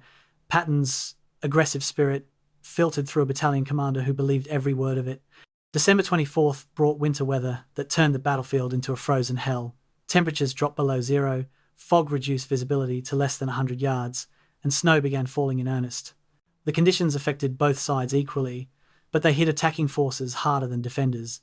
Shermans advancing through snow-covered fields presented perfect targets, dark shapes against white background, visible to German gunners, even through the fog. American infantry, riding in open-top half-tracks, suffered from exposure as much as enemy fire. Frostbite casualties equaled combat casualties in some units. Tank crews found that hydraulic fluids thickened in the cold, making turret traverse sluggish. Engines required extended warm-up periods before operating reliably. Machine guns jammed from frozen lubricants. Artillery pieces had reduced range because propellant burned at lower temperatures. Every mechanical system was pushed to its limits, and yet Combat Command B continued attacking because stopping meant the men in Bastogne died. The village of Bigonville became the scene of one of the most intense small unit actions of the entire relief operation. German forces had converted the stone buildings into miniature fortresses, positioning anti-tank guns to cover the single street that 4th Armoured needed to use. Abrams' solution was medieval in its directness: drive tanks down the street, accept casualties, and destroy every building that fired back. The street fight lasted 3 hours, Shermans and German anti-tank guns trading shots at ranges measured in yards. Buildings caught fire from tracer rounds, their interiors becoming ovens that killed defenders who didn't evacuate. Civilians, trapped in cellars, huddled terrified while the battle raged overhead. By the time Bigonville was secure, 5 American tanks had been destroyed, 2 more damaged beyond repair, and approximately 30 soldiers killed. The Germans lost more, but the tactical exchange rate favoured the defence. Every mile toward Bastogne was paid for in blood and steel. Christmas Day brought one of the war's many small ironies: Americans and Germans fighting each other with particular intensity on the day both sides theoretically celebrated peace on Earth. 4th Armoured Division launched coordinated attacks across all 3 routes, hoping that simultaneous pressure would crack German defences. Combat Command A made marginal progress on the western route. Combat Command Reserve was stalled on the eastern approach, and Abrams CCB was grinding forward through Chaumont and Remoy-Fossé, fighting for every crossroads, every bridge, every village. German resistance was fanatical. 5th Fallschirmjäger Division, proving that Luftwaffe ground forces could fight as tenaciously as any Wehrmacht formation. The Germans were helped by terrain that favoured defence: narrow valleys, forested ridges that provided cover, villages built of stone that couldn't be easily destroyed. By day's end, Combat Command B had advanced another 3 miles, bringing Bastogne within 9 miles. It might as well have been 90. 9 miles of winter terrain, defended by experienced German troops with adequate artillery support, could take days to cross. December 26th dawned with Patton personally driving to 4th Armoured Division headquarters, furious at the pace of advance. Gaffey's division was supposed to have relieved Bastogne days ago. Instead, it was bogged down, short of the objective, taking casualties, making minimal progress. Patton arrived at Gaffey's command post in a rage, demanding explanations, threatening reliefs, doing what Patton did best: applying pressure that converted strategic urgency into tactical aggression. His message was simple: Bastogne must be relieved today. Not tomorrow, today. Find a way, break through, accept casualties, but get into that town. Gaffey passed the pressure down to his combat commanders. Abrams, who needed no encouragement to attack, received orders to make one more push, commit everything, reach Bastogne by nightfall. The mission was probably impossible. Abrams intended to accomplish it anyway. The final push on December 26th revealed both the capabilities and limitations of American armoured warfare. Abrams concentrated his remaining effective force, perhaps 15 tanks and 200 infantry, in half-tracks, for a direct assault on the village of Assenois, the last significant obstacle before Bastogne's perimeter. The attack plan abandoned all subtlety. Smash straight through, don't stop for anything, keep moving until you reach American lines. German forces in Assenois fought desperately, knowing this was the decisive moment. American tanks fired on the move, infantry sprayed machine gun fire from their half-tracks, artillery pounded German positions seconds ahead of the armoured column. The village became a slaughterhouse, Germans and Americans killing each other at close range, vehicles exploding, buildings collapsing, civilians dying in the crossfire. And then Abrams' lead tanks were through, racing down the road toward Bastogne, bypassing German positions that hadn't been cleared, gambling that speed would carry them to the objective before German forces could react. It was the kind of desperate attack that should have failed. Somehow, impossibly, it succeeded. December 25th, 1944, evening. All 3 of 4th Armoured Division's combat commands sit stalled within 5 miles of Bastogne, close enough to hear the artillery fire falling on the town, too far to provide relief. Combat Command Reserve on the eastern route has been stopped cold by determined German resistance around Bigonville. Combat Command A on the western approach is tangled in fighting near Vaux-les-Rosières, making meters of progress measured in American casualties. And Abrams' Combat Command B, the spearhead that was supposed to break through days ago, holds positions around Chaumont, having lost a third of its effective tank strength getting there. Inside Bastogne, the garrison is dying by degrees. Artillery, cold, and inadequate supplies bleeding away combat power. Radio messages between 4th Armoured and Bastogne's defenders have taken on a desperate quality. How soon can you get here? Soon as possible, define soon as we can. The last 5 miles to Bastogne will prove harder than the first 17. The tactical situation on Christmas night revealed everything wrong with the relief operation. 4th Armoured Division was attacking on 3 separate routes, dividing its strength, unable to concentrate overwhelming force on any single axis. German defenders, though outnumbered overall, could concentrate locally against each American thrust, achieving numerical superiority at the point of contact. The terrain favoured defence. Villages provided strong points, forests concealed German positions, narrow roads prevented American armour from deploying off the highways. Weather continued to be miserable, fog and snow limiting visibility, preventing effective air support, and perhaps most critically, 4th Armoured had been attacking continuously for 4 days, taking casualties that reduced combat effectiveness with each engagement. Tank crews were exhausted, many having slept only a few hours in the past 96. Infantry was depleted, some companies reduced to half strength. Artillery had fired thousands of rounds, depleting ammunition stocks. The division needed rest and resupply. Instead, it got orders to attack again at dawn. Patton's visit to 4th Armoured Division headquarters on December 26 was both motivational and threatening. He arrived in his command vehicle, climbed out with his ivory-handled pistols visible, and demanded to see Gaffey immediately. The conversation, witnessed by multiple staff officers, was vintage profane, direct, alternating between inspiration and intimidation. He told Gaffey that Bastogne had to be relieved today, that Third Army's reputation depended on it, that American soldiers were dying every hour the relief was delayed. He reminded everyone present that they were supposed to be the best armoured division in Europe, that they'd bragged about their aggressive spirit, and now it was time to prove it. Then he left, driving forward to visit Abrams personally, because Patton recognised that Combat Command B was the formation most likely to achieve breakthrough. The message he delivered to Abrams was simpler: get into Bastogne today, I don't care how, I don't care what it costs, get there. The dawn attack on December 26th began with the heaviest artillery preparation 4th Armoured Division had yet delivered. Every available gun, plus attached corps artillery, fired on German positions around Assenois and along the final approach to Bastogne.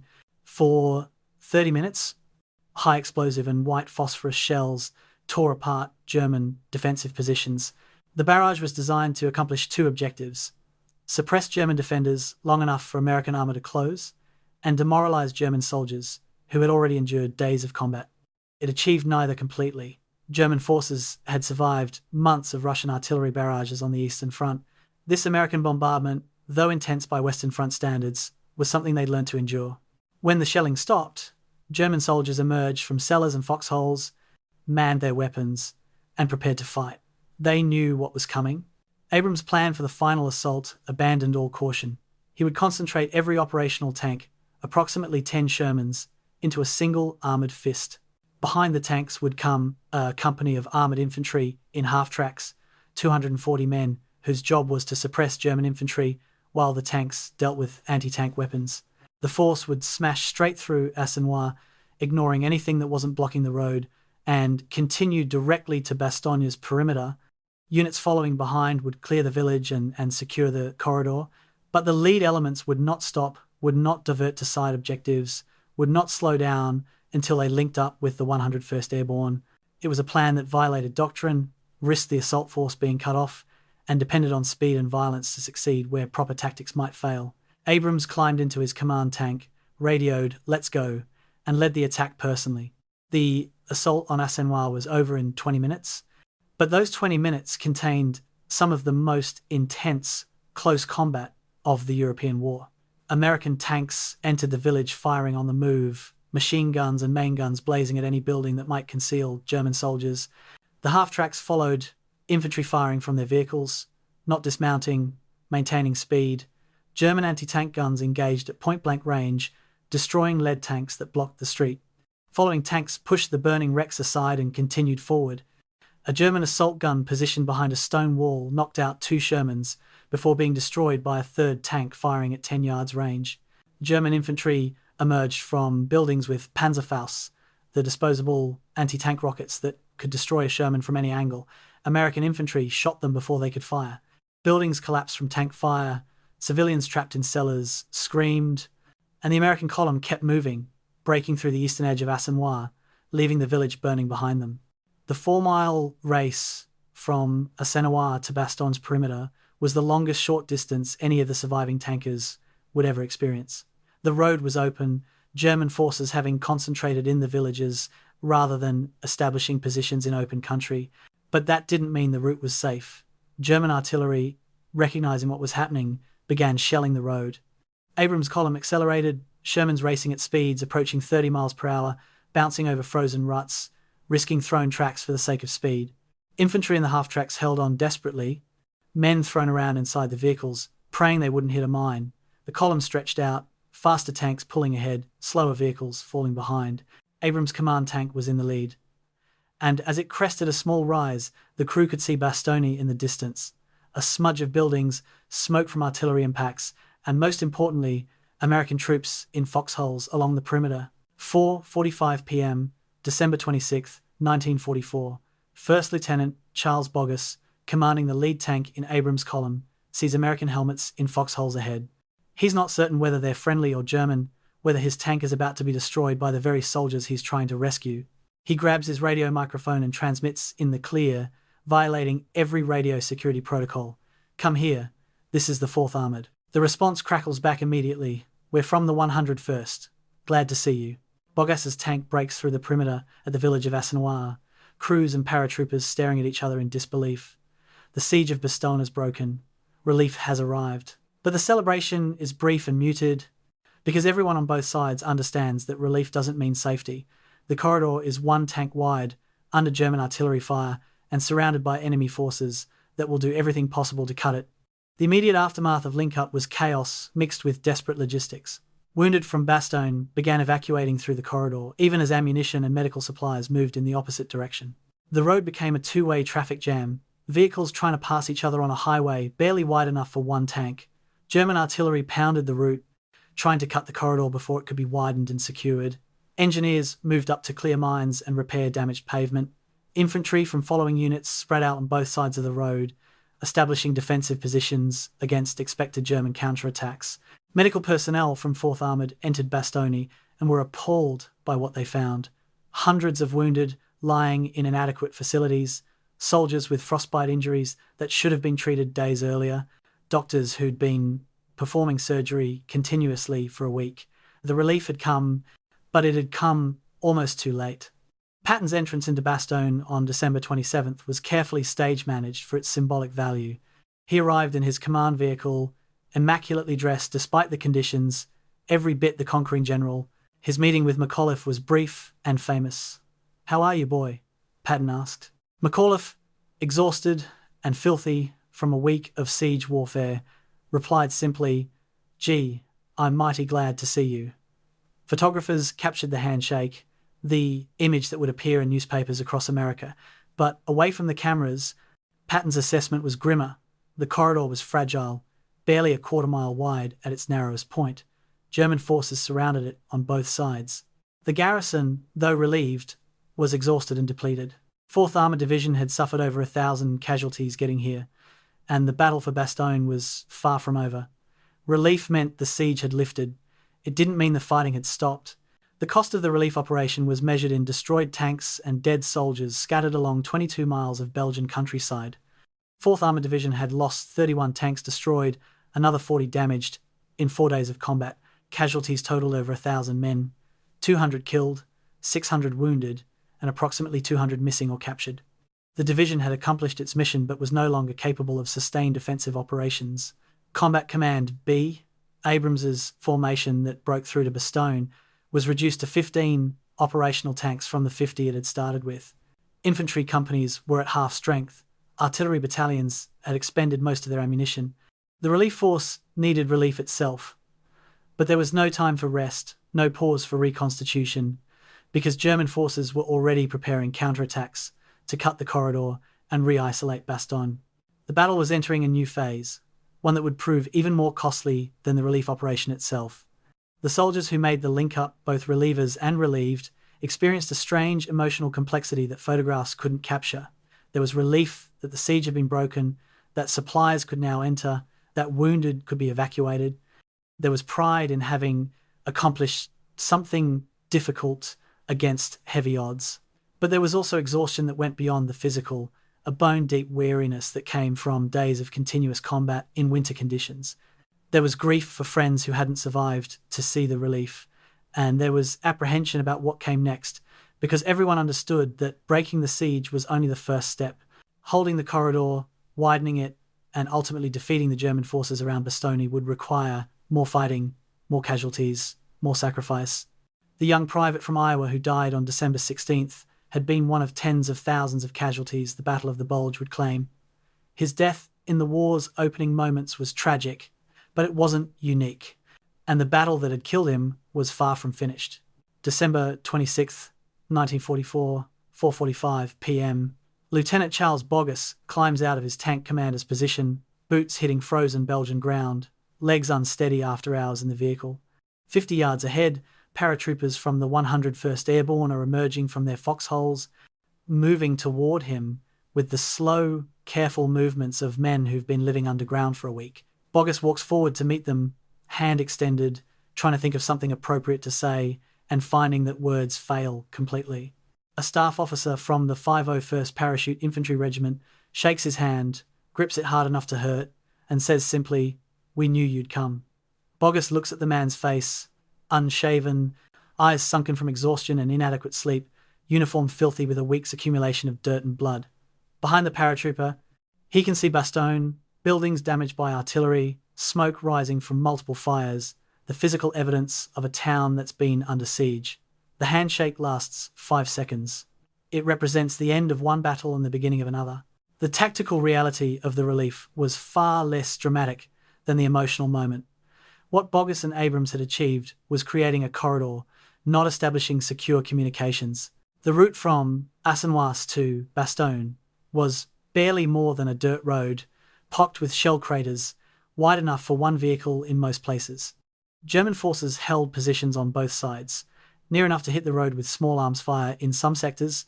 Artillery had the entire route registered, meaning shells could arrive within seconds of a fire mission being called. Nothing could move on that road without coming under fire. And yet, everything that Bastogne needed had to come through that single route. Ammunition, medical supplies, food, fuel, replacements.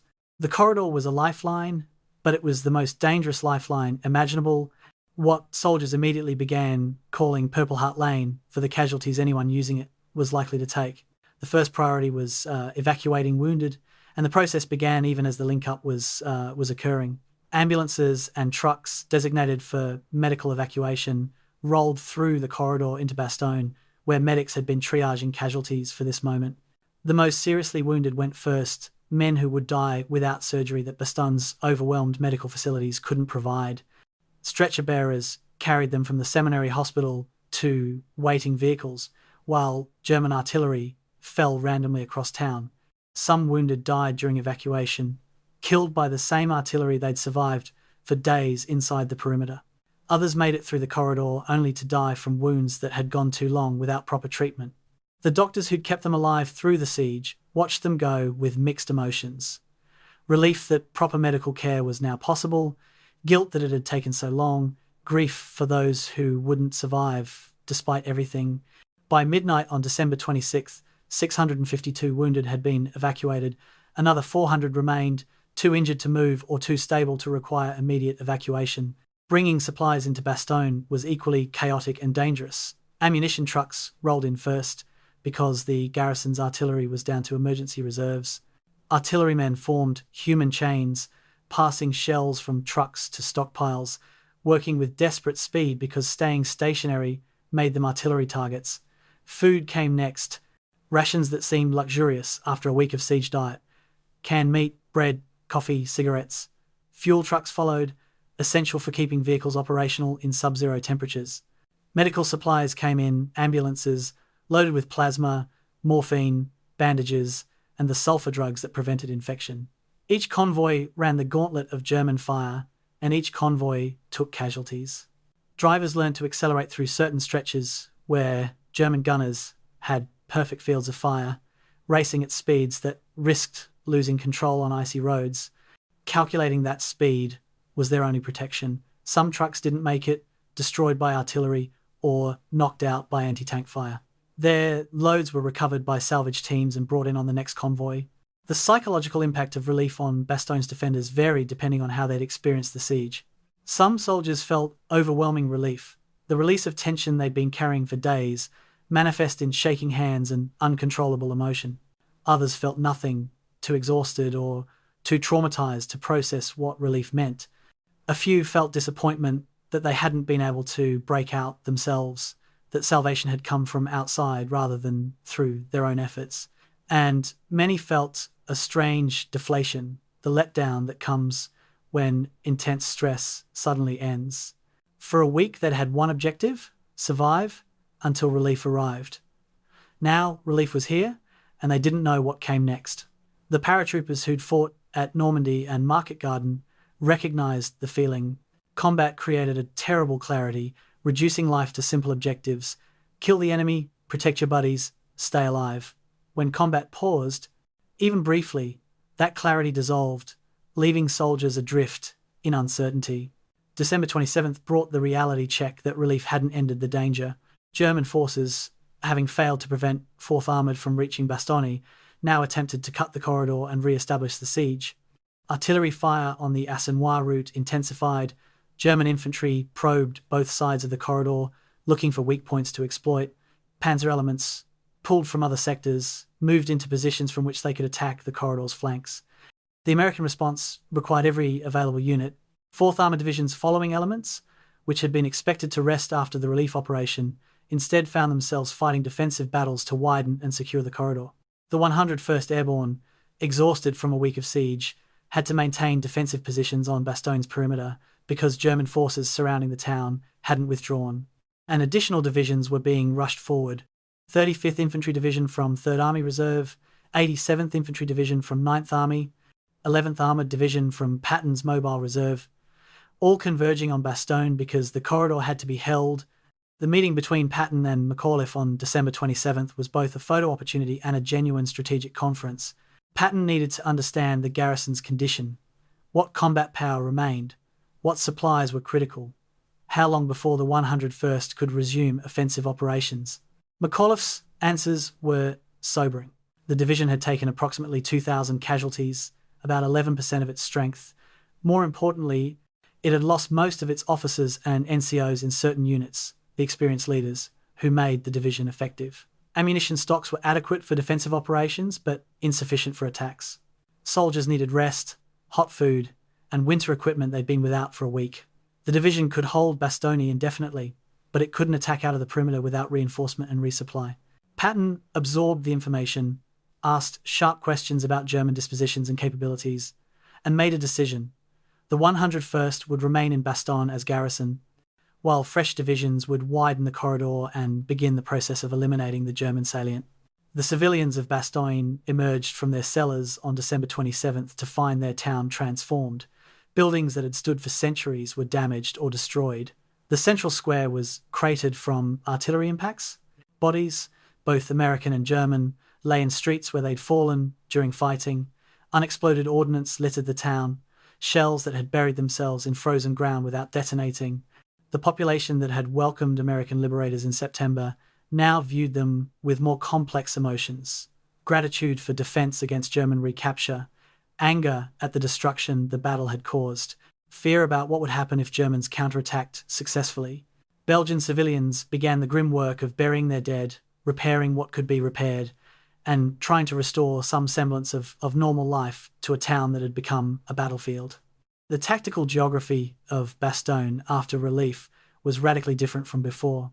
Previously, the town had been an isolated island, completely surrounded, dependent on airdrops.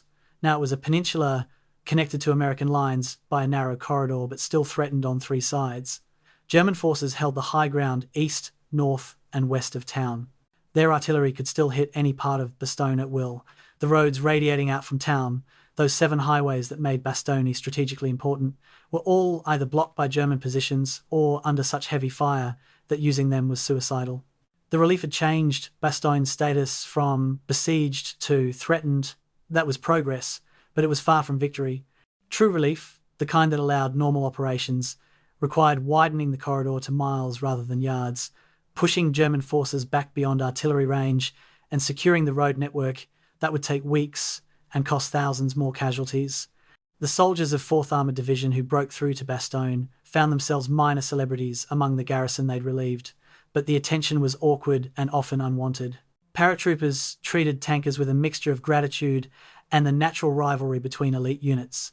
"Took you long enough" was a common greeting, delivered with smiles that didn't entirely remove the sting. The tankers, for their part, resented the implication that the relief had been easy or delayed unnecessarily. They'd fought 22 miles in 4 days, lost a third of their tanks, and suffered over 1,000 casualties. The gap between public perception, relief as a triumphant moment, and soldier reality, relief as just another hard fight, was immense. But soldiers on both sides recognized a shared truth. They'd accomplished something difficult together. Relievers and relieved, tankers and paratroopers, and they'd done it in winter conditions against an enemy that fought well and hard. That was enough for mutual respect, even if it wasn't enough for the kind of glory newspaper readers back home imagined. The question on December 27th, asked by soldiers in Bastogne and commanders in rear areas, was what came next. The siege was broken, but the Battle of the Bulge continued.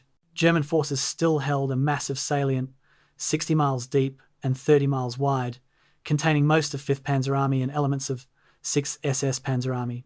Hitler was refusing to authorize withdrawal, demanding that the offensive continue until Antwerp fell or the Wehrmacht was destroyed trying. Allied forces were converging from north and south, preparing to eliminate the salient through coordinated counteroffensives. Bastogne, which had been the center of the battle, was becoming one front among many. For the soldiers who'd fought there, this should have been good news.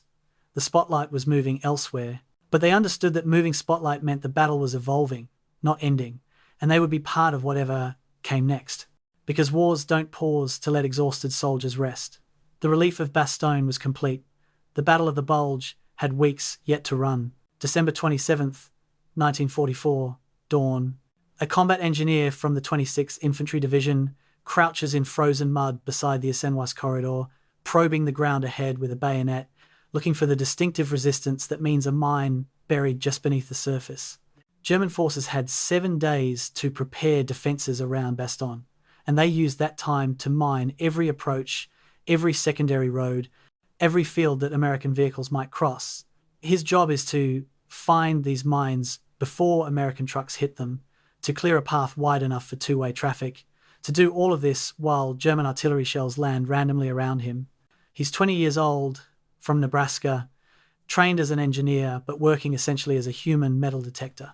Behind him, traffic is backing up on the single cleared route, trucks loaded with ammunition and wounded, waiting for his team to finish. Ahead, perhaps 50 yards away, German infantry hold positions from which they can fire on anyone in the open. The corridor to Bastogne is open, but it's a death trap, and his job is to make it survivable. He finds the mine, marks it with white tape, and moves forward to find the next one. The tactical challenge facing American forces after December 26th was fundamentally different from the relief operation. Breaking through to Bastogne required speed and aggression, concentrate force, and punch through. Widening the corridor required methodical, unglamorous infantry work, clearing German positions house by house, securing flanking terrain, establishing defensive lines that could withstand counterattacks. It was the kind of fighting that consumed time and lives without producing dramatic breakthroughs. The 35th Infantry Division, ordered to attack west of the corridor on December 27th, discovered this immediately. Every village was a fortress. Every tree line concealed German machine guns. Every advance brought artillery fire from German guns positioned on high ground with perfect observation. The division attacked all day and gained 800 yards, roughly half a mile, at a cost of 200 casualties. At that rate, Widening the corridor to a safe 3-mile width would take weeks and cost thousands of men. German forces surrounding Bastogne were adapting their tactics from assault to strangulation. Since they couldn't recapture the town, they would make its relief meaningless by cutting the corridor. Panzer Division, which had been attempting to enter Bastogne from the south, now shifted to attacking the corridor itself. The 26th Volksgrenadier Division probed constantly from the east, looking for weak spots in American lines, and elements of the Führer Grenadier Brigade, an elite formation pulled from Army Group Reserve, moved into positions north of the corridor. These units weren't trying to achieve dramatic breakthroughs. They were grinding away at American positions, forcing the defenders to commit more troops, inflicting steady casualties, making the corridor more expensive to hold than it had been to create. It was attritional warfare, the kind of fighting that favours defenders and exhausts attackers, and it was exactly what American commanders had hoped to avoid. December 28th brought weather that made every tactical problem worse. Heavy fog settled over the Ardennes, reducing visibility to less than 100 yards in most sectors. The fog grounded Allied aircraft, eliminating the air support that had proved so valuable on December 23rd. It also enabled German forces to move in daytime, concentrating for attacks without being spotted by American observation. The result was a series of vicious small unit engagements, Americans and Germans fighting each other at ranges where artillery support was dangerous to both sides. A platoon from the 134th Infantry Regiment, defending a sector east of the corridor, reported German infantry advancing through fog so thick that the defenders couldn't see them until they were 20 yards away.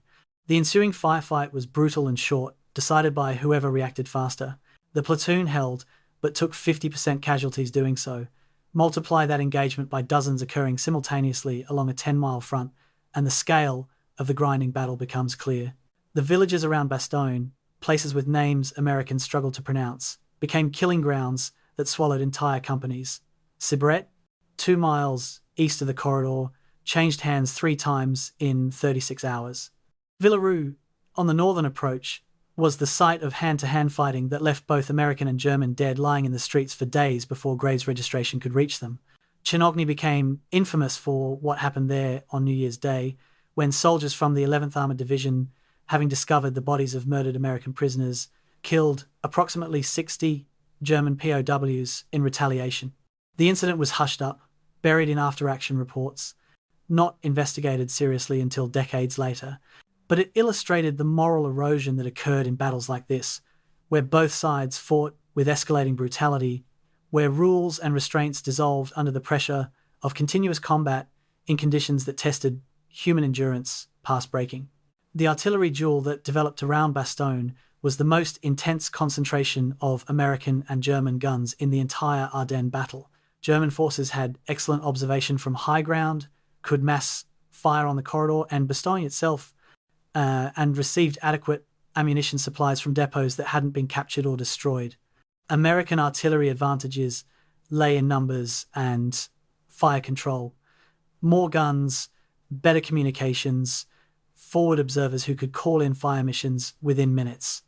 The result was a near-constant exchange of fire, American counter-battery missions trying to silence German guns responding by targeting American firing positions. The noise was incredible, described by soldiers as a continuous thunder that never entirely stopped, day or night. Sleep became impossible except from pure exhaustion. Soldiers learned to distinguish between incoming and outgoing fire by sound alone, the slight difference in pitch that meant safety or danger. And the ground itself was torn apart, fields and forests cratered so thoroughly that the landscape looked lunar. December 29th brought commitment of the 87th Infantry Division to the Bastogne sector, and with it a lesson in how quickly inexperienced troops could be chewed up in this kind of fighting. The 87th was a relatively green division, arrived in Europe only in December, with soldiers who'd never been in combat. They were thrown into an attack north of Bastogne, expected to break through German defensive lines and secure high ground that overlooked the corridor. The attack failed catastrophically. German forces, veterans from the Russian front who'd survived years of combat, waited until American infantry was within 100 yards, then opened fire with machine guns and mortars positioned in mutually supporting positions. The 87th took over 300 casualties on the first day, many of them from a single battalion that walked into a pre-registered kill zone. By New Year's Day, the division had lost over 1,000 men and gained less than a mile of ground. The casualty rate was unsustainable, but the pressure to widen the corridor was unrelenting. The logistical strain of maintaining forces around Bastogne tested Third Army's supply system to its limits. Every division in the sector required daily deliveries of ammunition, fuel, food, and medical supplies. All of it had to pass through a limited number of routes, many of them under German artillery fire. Supply officers performed miracles of organization, coordinating convoys, scheduling movements to avoid congestion, pre-positioning stocks where they'd be available when needed, but the system operated at maximum capacity with no margin for error. A single bridge destroyed by German artillery could back up traffic for hours. A fuel truck hit by a shell meant units running low on gas. An ammunition shortage in one sector meant artillery couldn't support attacks in progress. The supply officers who kept this functioning received no medals, made no newspaper headlines, but their work was as critical to holding Bastogne as the combat soldiers who did the fighting. January 1st, 1945, brought an unexpected development that temporarily shifted air superiority. Operation Bodenplatte, the Luftwaffe's last major offensive operation of the war, German fighters and fighter bombers assembled for a surprise attack on Allied airfields, struck at dawn across Belgium, France, and the Netherlands. Over 800 German aircraft participated, the largest German air operation since 1940. Allied airfields were caught by surprise, planes destroyed on the ground, hangars and fuel dumps set ablaze. For a few hours, it seemed the Luftwaffe had achieved a significant victory, but the operation was Pyrrhic at best. The Germans lost approximately 300 aircraft, mostly to anti-aircraft fire, losses they couldn't replace. Experienced pilots who'd survived years of war were killed, attacking targets of limited strategic value, and by afternoon, Allied fighters were operating again, having absorbed the attack and continued missions. For the soldiers around Bastogne, Bodenplatte meant one thing: German air attacks that added to the general misery of ground combat. The psychological toll of this phase of fighting was severe and cumulative. Soldiers who'd survived the initial German breakthrough, the race to Bastogne, the siege, and the relief now faced an indefinite period of attritional combat with no clear endpoint.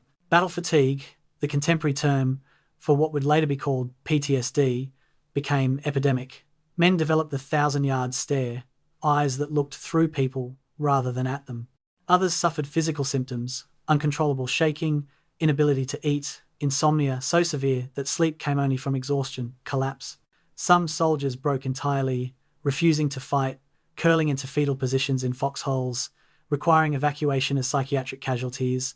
The Army's medical system was unprepared for the scale of psychiatric casualties, and treatment was often inadequate. A few days rest, perhaps some sedation, then back to the line. The assumption was that most battle fatigue was temporary, treatable with time away from combat. But for many soldiers fighting around Bastogne in late December and early January, the trauma was permanent, wounds that wouldn't manifest for years but were as real as any physical injury. The question commanders asked throughout this period was whether the cost was sustainable. Third Army was losing 10,000 men per week in the Bastogne sector, counting killed, wounded, and non-battle casualties like frostbite and trenchfoot. Divisions rotated in at full strength and came out combat ineffective within days. The tactical gains were minimal, measured in hundreds of yards, and the strategic objective, eliminating the German salient, seemed no closer despite the casualties. Patton argued for continuing the offensive, insisted that maintaining pressure would eventually crack German defences. Bradley worried that Third Army was being bled white for limited gains. Eisenhower faced the fundamental question of military leadership. When does persistence become futility? The corridor to Bastogne was open and getting wider, but the price of widening it was approaching the price that had been paid to open it initially. And the Battle of the Bulge was entering its third week with no end in sight. December 31st brought a grim milestone. Total American casualties in the Ardennes exceeded 50,000. 19,000 dead, 31,000 wounded. The number would continue rising through January. For the soldiers in frozen foxholes around Bastogne, these statistics were abstractions. What mattered was the man next to you, whether he'd survive the next artillery barrage whether the supplies would arrive before you ran out of ammunition, whether relief would come before you froze to death. The macro-level battle, strategic considerations about salients and counter-offensives, meant nothing compared to the micro-level reality of staying alive through one more day of winter combat. The door to Bastogne was open.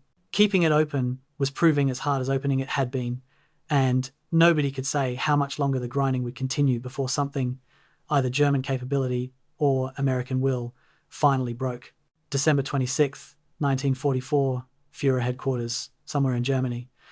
Adolf Hitler stares at a map showing the Ardennes front, his hands trembling with what aides attribute to Parkinson's disease, but might equally be rage. The red line marking the German advance has stopped moving west for 2 days. It's been static. Bastogne, that insignificant Belgian town that should have fallen in the first 48 hours, remains in American hands.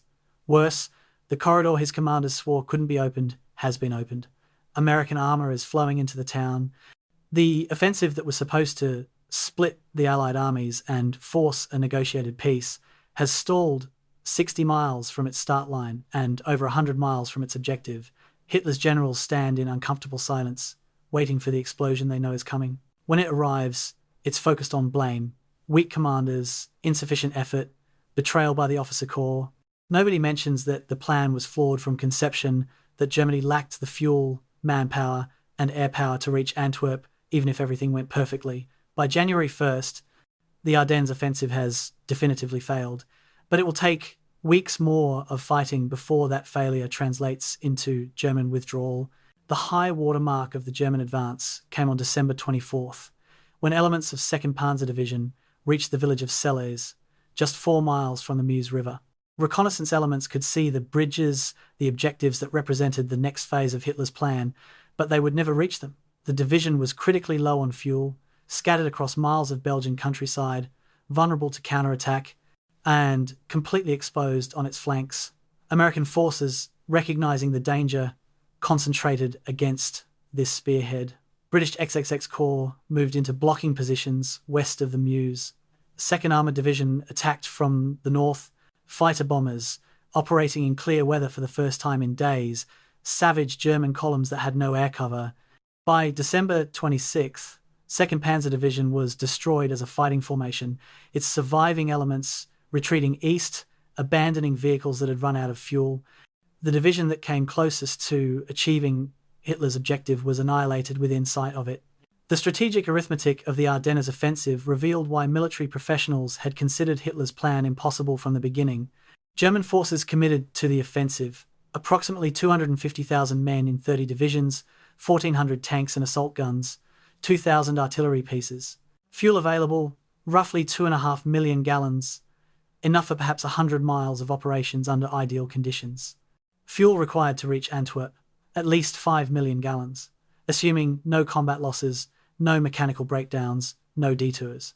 The plan assumed capturing American fuel depots intact, but American forces destroyed or evacuated their supplies before German forces could seize them. By December 20th, German panzers were already running out of fuel. By December 25th, entire divisions were immobilized. The offensive failed not because American resistance was unexpectedly strong, though it was, but because the logistical foundation was inadequate from day one. Hitler had gambled that captured supplies would make up the deficit. The gamble failed completely. The casualties Germany suffered in the Ardennes were irreplaceable, and that fact doomed any German hope of prolonging the war significantly. By January 1st, Wehrmacht losses exceeded 100,000 men. 25,000 killed, 40,000 wounded, the rest missing or captured. 800 tanks and assault guns destroyed or abandoned. 1,000 aircraft lost, many with their experienced pilots. These weren't losses Germany could absorb. The strategic reserve Hitler had hoarded since Normandy was gone, committed to an offensive that achieved nothing except burning through Germany's last mobile forces. When the Soviet winter offensive began on January 12th, the Eastern Front had no reserves to stop it. German forces that might have slowed the Russian advance were dead or crippled in Belgian forests. The Ardennes offensive didn't just fail militarily. It guaranteed Germany's defeat within 4 months by destroying the forces that might have prolonged resistance. The failure points in Hitler's plan are clear in retrospect, but were evident to professional military officers from the beginning. Streetvith was supposed to fall on December 17th. It held until December 23rd, 6 days that forced German columns onto inadequate secondary roads. Elsenborn Ridge, the northern shoulder of the attack, was supposed to crack under SS assault in the first days. The 99th Infantry Division held it throughout the battle, denying 6th SS Panzer Army access to the main highways north. Bastogne was supposed to be taken by December 18th.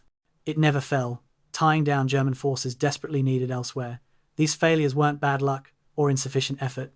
They were the inevitable result of a plan that assumed everything would go perfectly in an environment where nothing ever does. The American forces Hitler expected to collapse instead fought stubbornly, traded space for time, and held key positions long enough for reinforcements to arrive. German tactical proficiency couldn't overcome strategic impossibility. Hitler's reaction to failure was to double down, demand continued offensive operations, and blame everyone except himself. On December 28th, he authorized a secondary offensive in Alsace, Operation Nordwind, designed to draw Allied attention away from the Ardennes. The operation achieved tactical surprise but strategic irrelevance, forcing local American retreats but contributing nothing to the Ardennes situation. On January 3rd, Hitler finally authorized limited withdrawals from the Bastogne sector, but only after German forces there had been bled white in futile attempts to cut the corridor, and he continued insisting, against all evidence, that the Ardennes offensive could be renewed if his commanders showed proper National Socialist spirit. German generals who suggested withdrawal were relieved or threatened with court-martial. The Wehrmacht fought on, not because victory was possible, but because Hitler refused to admit defeat. The human cost of that refusal would be paid by German soldiers dying in futile defensive battles throughout January and February. The Soviet contribution to ending the Battle of the Bulge is often overlooked in Western histories, but it was significant. Stalin, informed of the German offensive by Churchill and Eisenhower, agreed to accelerate the Red Army's winter offensive to relieve pressure on the Western Allies.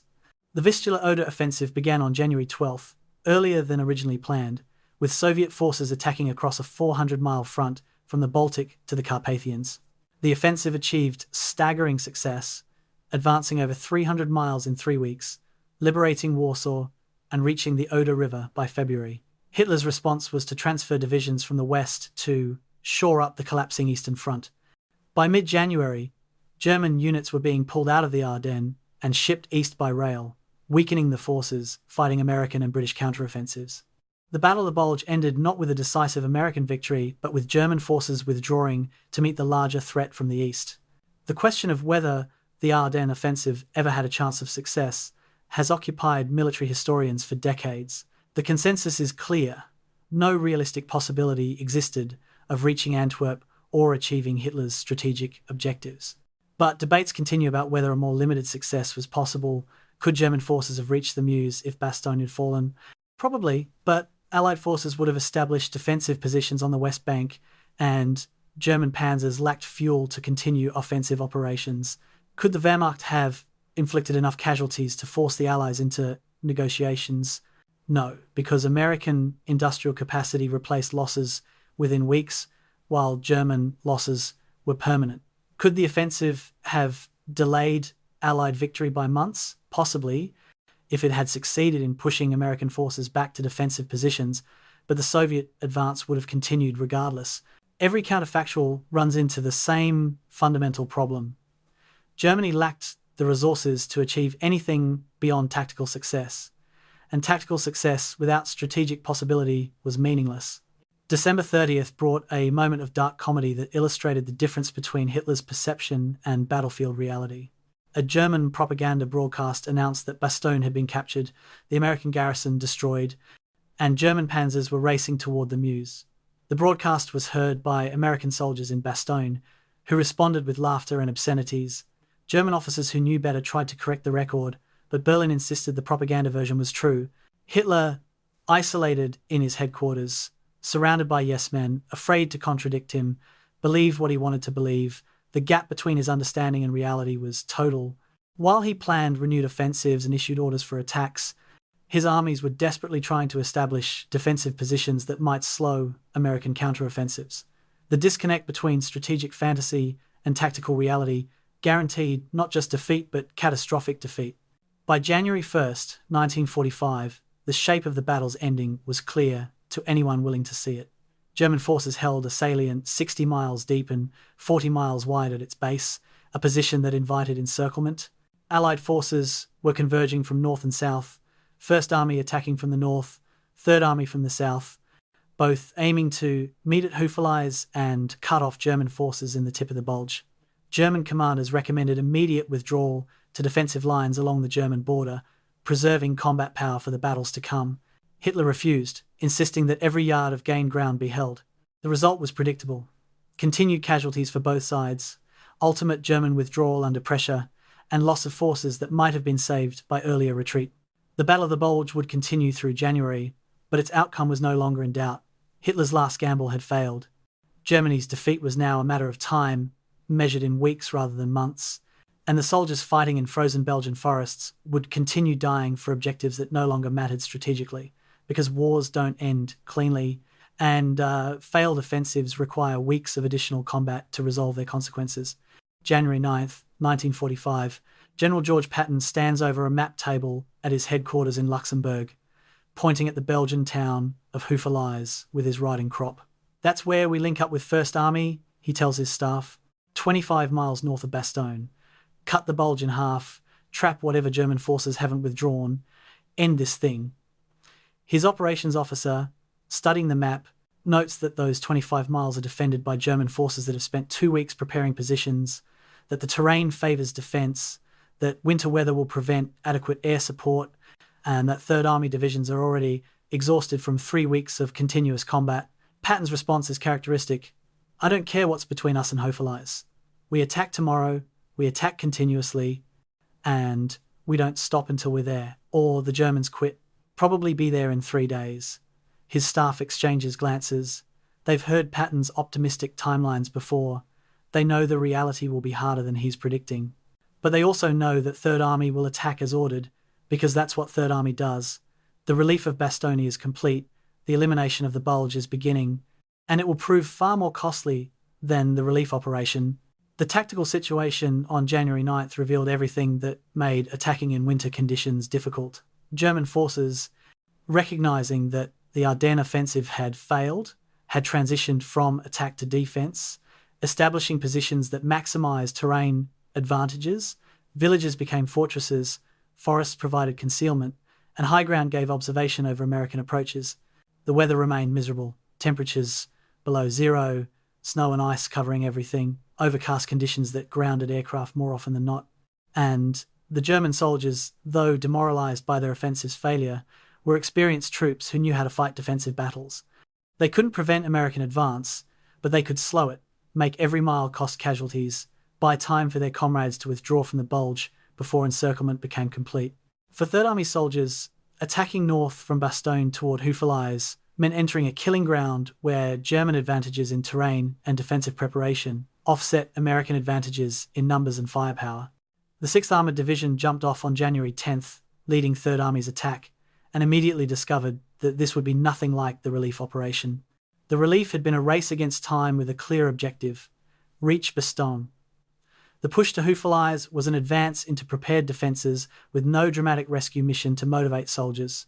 The enemy wasn't a besieged garrison that needed saving, but empty Belgian countryside that had to be cleared yard by yard. German resistance was fanatical in some sectors, perfunctory in others, making it impossible to predict where the next fight would develop. The division's after-action report recorded advances measured in hundreds of yards per day, not miles.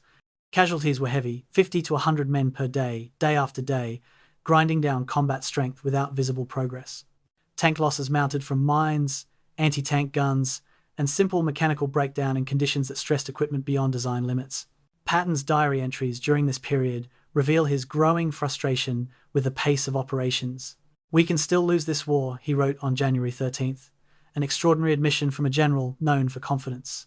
He understood that Third Army was exhausted, that divisions needed rest and refitting, that continuing offensive operations in these conditions was grinding down combat effectiveness. But he also understood, or believed he understood, that maintaining offensive pressure was the only way to end the battle. Allowing German forces to withdraw unmolested meant they'd establish new defensive lines, closer to Germany, prolonging the war.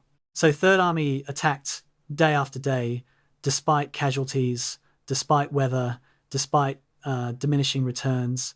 The strategy was attritional, trading American lives for German withdrawals, betting that American industrial capacity could replace losses faster than German capacity could. The bet was probably correct strategically. For the soldiers doing the dying, strategic correctness was cold comfort. January 13th brought some of the worst winter weather of the entire battle. Temperatures dropped to minus 20 degrees Fahrenheit in some sectors. Soldiers suffered frostbite just from being outside, let alone fighting.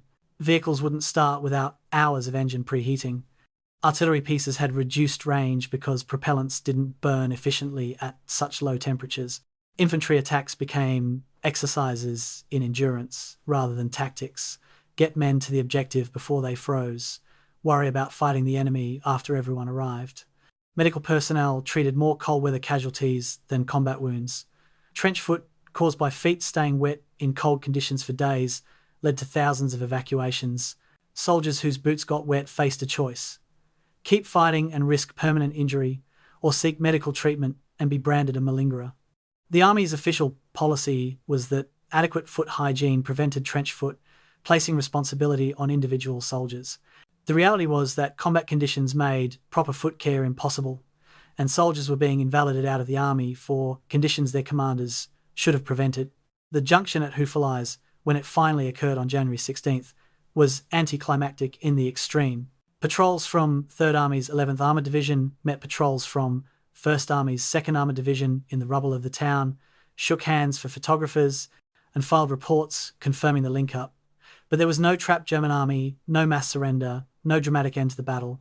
German forces had withdrawn methodically over the previous week, saving most of their combat power, establishing new defensive lines east of Houffalize. The Bulge was eliminated as a geographic feature, but the Battle of the Bulge continued as a military operation. American forces now had to attack those new German lines, pushing toward the original front lines of mid-December, fighting for ground that had been held without contest 6 weeks earlier. The irony was bitter: thousands of casualties to recapture terrain that had been given up without a fight. The strategic debate between Patton and Eisenhower during this period revealed fundamental disagreement about how to conclude the battle.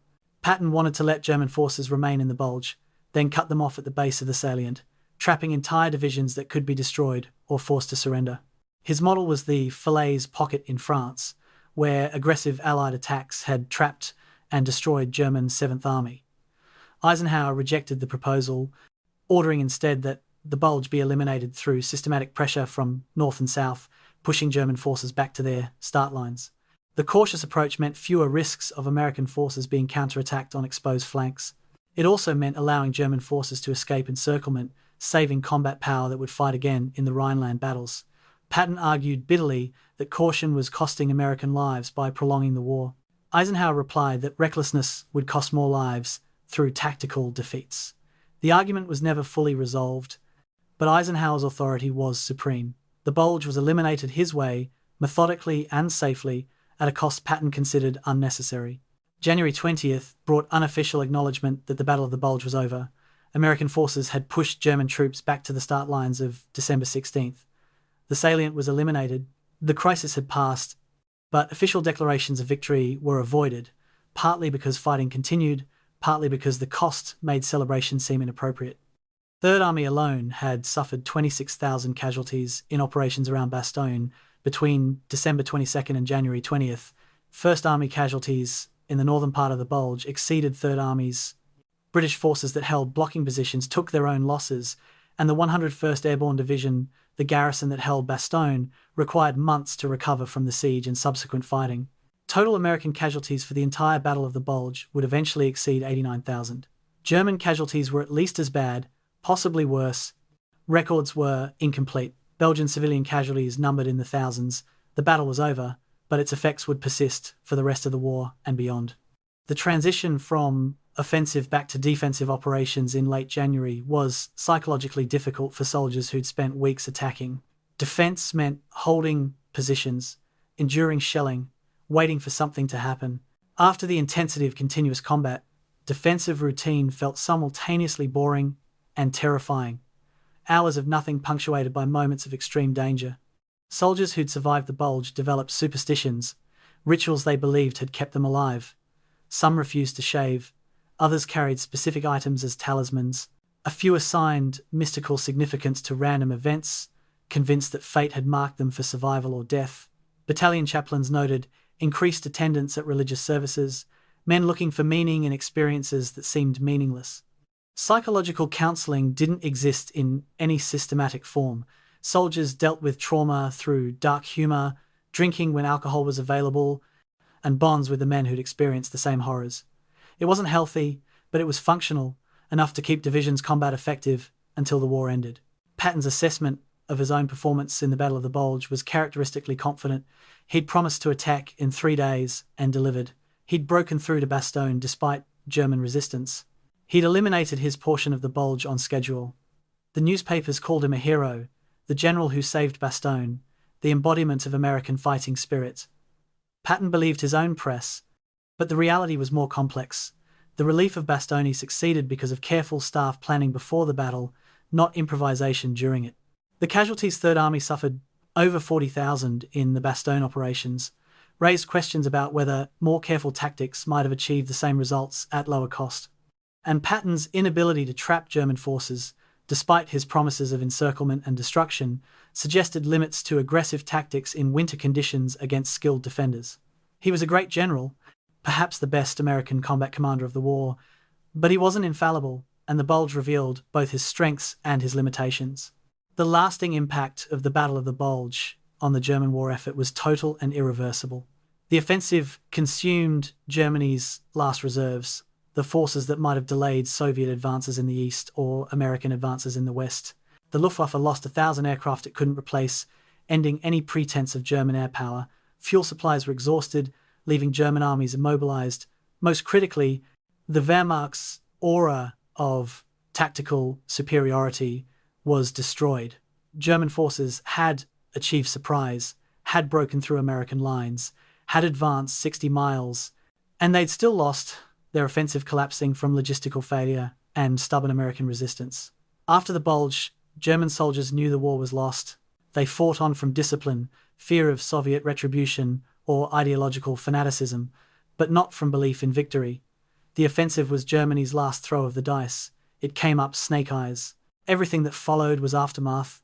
The slow collapse of a military machine that had exhausted itself in Belgian forests. January 20th, 1945.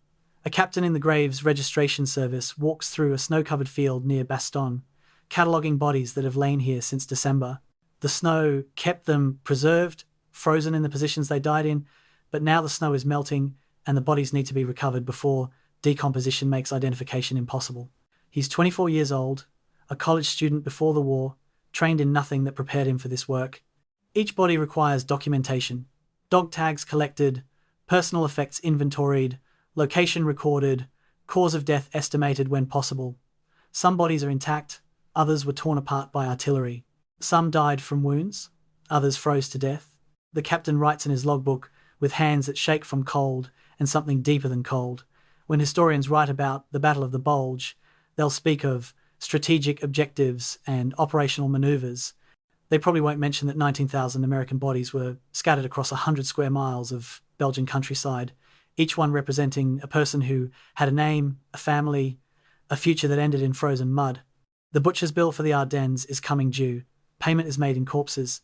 The final casualty figures for the Battle of the Bulge make it the bloodiest battle American forces fought in Europe. Total American casualties, 89,500, 19,000 killed, 47,500 wounded, 23,000 missing or captured, most of whom eventually returned from POW camps, but some of whom were never accounted for. Third Army casualties in operations around Bastogne, 26,000. First Army casualties in the northern sectors, approximately 35,000. The 101st Airborne Division, defenders of Bastogne, over 2,000 casualties out of 18,000 engaged. 4th Armoured Division, the Relief Force, over 1,000 casualties in 4 days of fighting. These numbers exceed American casualties at Normandy on D-Day. They exceed losses in Operation Market Garden. The Bulge was America's costliest battle, and most Americans today don't know it happened. German casualties were proportionally higher, but less precisely documented. Wehrmacht records were incomplete, destroyed, or never properly maintained in the chaos of the battle. Estimates range from 80,000 to 120,000 total German casualties, killed, wounded, and missing. At least 25,000 killed, somewhere around 40,000 wounded who reached medical facilities, and the rest missing, a category that included men captured, men who died of wounds before receiving treatment, men who froze to death in forests and weren't found for months, and men who simply deserted when the offensive collapsed. Equipment losses were staggering.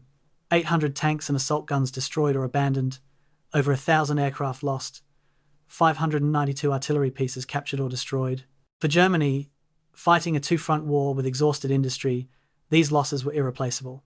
The Wehrmacht that emerged from the Bulge was a broken force, capable of defensive fighting but never again of major offensive operations. Belgian civilian casualties are the forgotten tragedy of the battle, documented incompletely and mourned insufficiently. Approximately 3,000 Belgian civilians died during the Ardennes fighting. Some were killed by German artillery falling on their towns. Others died from American artillery and airstrikes hitting villages held by Germans. Some were murdered deliberately by retreating SS troops who saw Belgian civilians as partisan sympathizers. Families died in cellars when buildings collapsed from shelling.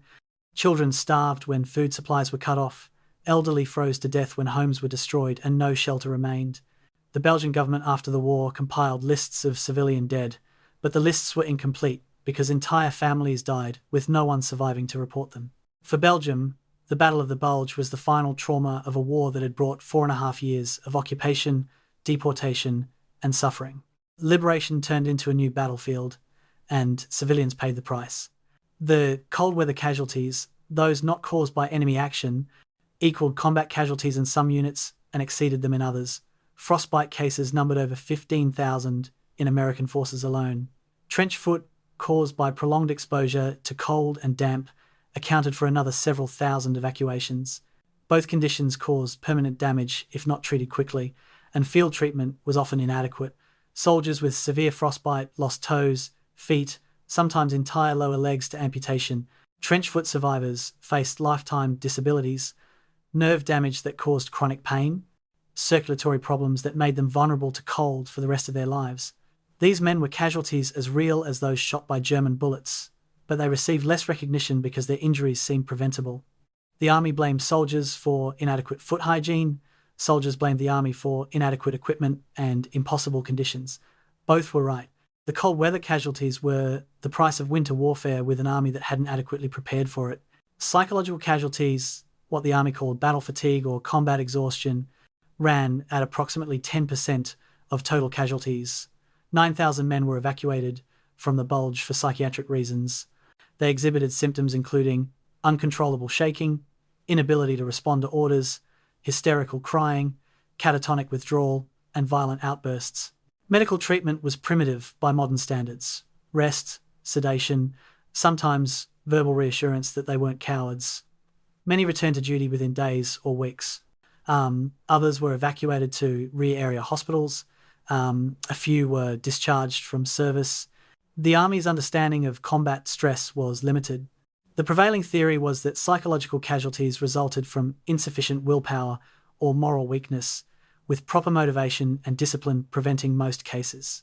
Modern psychiatry recognizes these men suffered from what's now called PTSD, a normal psychological response to abnormal stress. But in 1945, they were often viewed as failures, men who broke under pressure that others withstood. Many carried shame about their breakdown for the rest of their lives.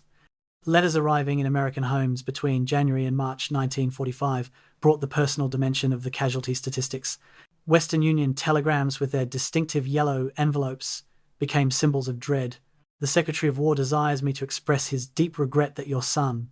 The messages were formulaic, identical except for names and unit information. The grief they caused was unique to each family. A mother in Nebraska learning her only son died in Belgium. A wife in Texas told her husband was missing in action. Parents in Michigan informed their son was wounded, severity unknown. Each telegram represented a family's world destroyed, a future erased, pain that would never entirely heal. The Battle of the Bulge created approximately 14,000 American widows and orphaned roughly 25,000 children. These numbers don't appear in operational histories, but they're as much a part of the battle's cost as casualty statistics. The physical destruction in the Ardennes region took years to repair and in some cases was never fully remedied.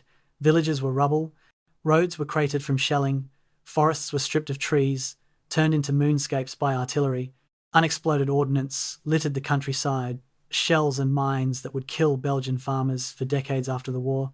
The town of Bastogne itself was severely damaged, approximately 40% of buildings destroyed or heavily damaged. The cost of physical reconstruction ran into hundreds of millions of dollars in contemporary terms, but the psychological damage to the region was incalculable. The Ardennes had been invaded twice in 25 years, in World War I and again in World War II. The Battle of the Bulge was the third time in a generation that Belgian civilians had experienced total war in their villages. The trauma shaped regional identity for generations. Equipment losses for American forces were substantial and revealed both the resilience and limitations of the U.S. logistics system. 733 tanks and tank destroyers destroyed, 592 artillery pieces lost, thousands of trucks, jeeps, and half-tracks destroyed or damaged, huge quantities of ammunition expended, over 70 million rounds of small arms ammunition, millions of artillery shells, hundreds of thousands of mortar rounds. The impressive fact is not the losses, but how quickly they were replaced. American industry in 1945 was producing tanks faster than German forces could destroy them, artillery at rates that made losses irrelevant, ammunition in quantities that seemed limitless. By mid-February, divisions that fought in the Bulge were back at full equipment strength. Germany couldn't match this. Every tank lost was irreplaceable. Every artillery piece destroyed created a gap in defensive fires. The Battle of the Bulge demonstrated not just American battlefield performance, but American industrial capacity, the ability to take terrible losses and immediately replace them. The medical system's handling of wounded from the Bulge stressed field hospitals beyond design capacity but never completely broke down. Evacuation from front lines to battalion aid stations to field hospitals to general hospitals to transport back to England or the United States functioned despite weather, enemy fire, and overwhelming casualty loads. Doctors performed surgery in field tents, often by flashlight when generators failed, amputating damaged limbs to save lives, treating sucking chest wounds with techniques improvised on the spot, operating continuously for days during the heaviest fighting. Survival rates for wounded soldiers who reached medical care were remarkably high. Approximately 95% of those treated survived. Penicillin, available in large quantities by 1944, prevented infections that would have killed thousands in previous wars. Plasma and whole blood transfusions saved men who would have died from blood loss. The medics, doctors, and nurses who treated Bulge casualties received little recognition in popular histories, but they saved as many American lives as any combat unit. The lasting question about the Battle of the Bulge's human cost is whether it was necessary. Could Bastogne have been relieved at lower cost? Probably, if Third Army had attacked more methodically, accepting slower progress for fewer casualties. Could the Bulge have been eliminated with fewer losses? Possibly, if Eisenhower had allowed Patton to attempt encirclement, though that strategy carried its own risks. Could American forces have avoided the initial surprise? Almost certainly, if intelligence warnings had been properly evaluated and acted upon. But military history doesn't offer do-overs. Soldiers fought and died in the circumstances they faced, not ideal circumstances that might have been engineered with perfect foresight. The butcher's bill was paid in full. 89,000 American casualties bought elimination of Germany's last offensive capability and shortened the war by months. Whether that exchange was worth the cost is a question without an objective answer. For the soldiers who survived, it was a high price paid for necessary victory. For the families of those who died, no victory could justify the loss. May 8th, 1945, VE Day. Staff officers at Supreme Headquarters Allied Expeditionary Force compile final reports on the war in Europe, documenting campaigns, casualties, lessons learned. One report analyses the Battle of the Bulge with the cold clarity that only hindsight provides. Hitler's offensive delayed the Allied advance to the Rhine by approximately 6 weeks. It cost Germany its last strategic reserves, over 100,000 casualties, and any remaining capability for offensive operations. It achieved none of its objectives, didn't split the Allied armies, didn't capture Antwerp, didn't force negotiated peace. The report's conclusion is clinical. The Ardennes offensive was Germany's last major military effort in the West.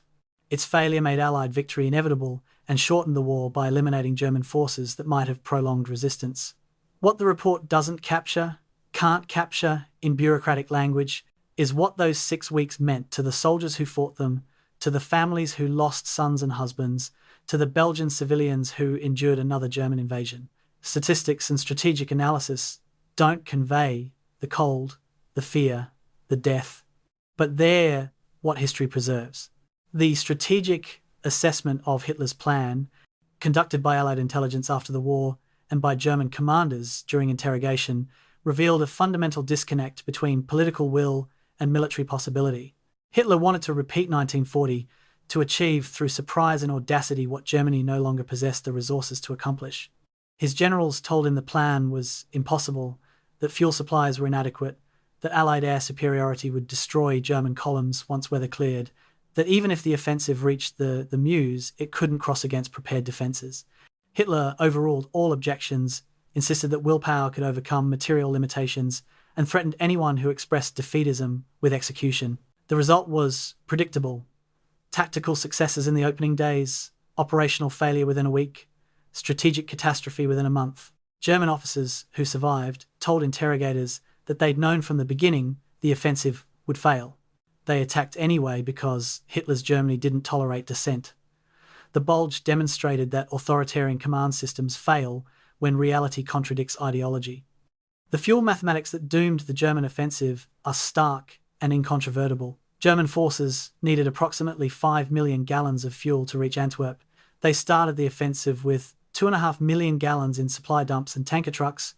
The plan explicitly assumed capturing American fuel depots would provide the remaining 2.5 million gallons. But American forces destroyed or evacuated their fuel supplies before German forces could seize them. The largest captured fuel dump, near Stavelot, contained over 2.5 million gallons, exactly what German planners needed. American engineers destroyed it just hours before Piper's Kampfgruppe arrived. Without captured fuel, German panzers ran dry within days. Entire divisions were immobilized. Tanks were abandoned with their guns still loaded, simply out of gas. The offensive became a foot slog, infantry advancing while their armor support sat useless on roadsides. No amount of tactical brilliance could overcome empty fuel tanks. Hitler's plan required a miracle that never occurred. The impact of the Ardennes offensive on the Eastern Front was Germany's real strategic disaster. Hitler committed his last reserves to an offensive in the West, while the Soviet Union prepared a massive winter offensive in the East. The Vistula-Oder offensive, launched on January 12th, advanced over 300 miles in 3 weeks, reached the Oder River by early February, and placed Soviet forces within 50 miles of Berlin. German forces defending against this onslaught lacked reserves, because those reserves were dead or captured in Belgium. Hitler had gambled that success in the West would free forces to defend the East. The gamble's failure meant catastrophic defeats on both fronts. The Wehrmacht was crushed between Soviet advances from the East and Allied advances from the West, unable to adequately defend either front. Germany could have lost the war without the Ardennes offensive. The offensive guaranteed that defeat would come quickly and completely. Patton's contribution to defeating the Ardennes offensive is substantial but has been mythologized beyond recognition. He did turn Third Army 90 degrees in 72 hours, an impressive logistical achievement. He did relieve Bastogne within his promised timeline. His aggressive leadership prevented German forces from cutting the corridor after it opened. But he didn't single-handedly win the Battle of the Bulge, as some hagiographic accounts suggest. The 101st Airborne defended Bastogne for a week before Patton arrived. First Army stabilised the northern shoulder and contained the main German thrust. British XXX Corps blocked German access to the Meuse crossings. The Battle of the Bulge was won by Allied combined arms cooperation, not by one general's brilliance. Patton's real achievement was demonstrating that American forces could execute complex operations under crisis conditions, that flexibility and aggressive action could compensate for initial surprise. That's significant. It's not legendary. The question of whether Hitler's plan ever had a realistic chance of success has been answered definitively by post-war analysis. No.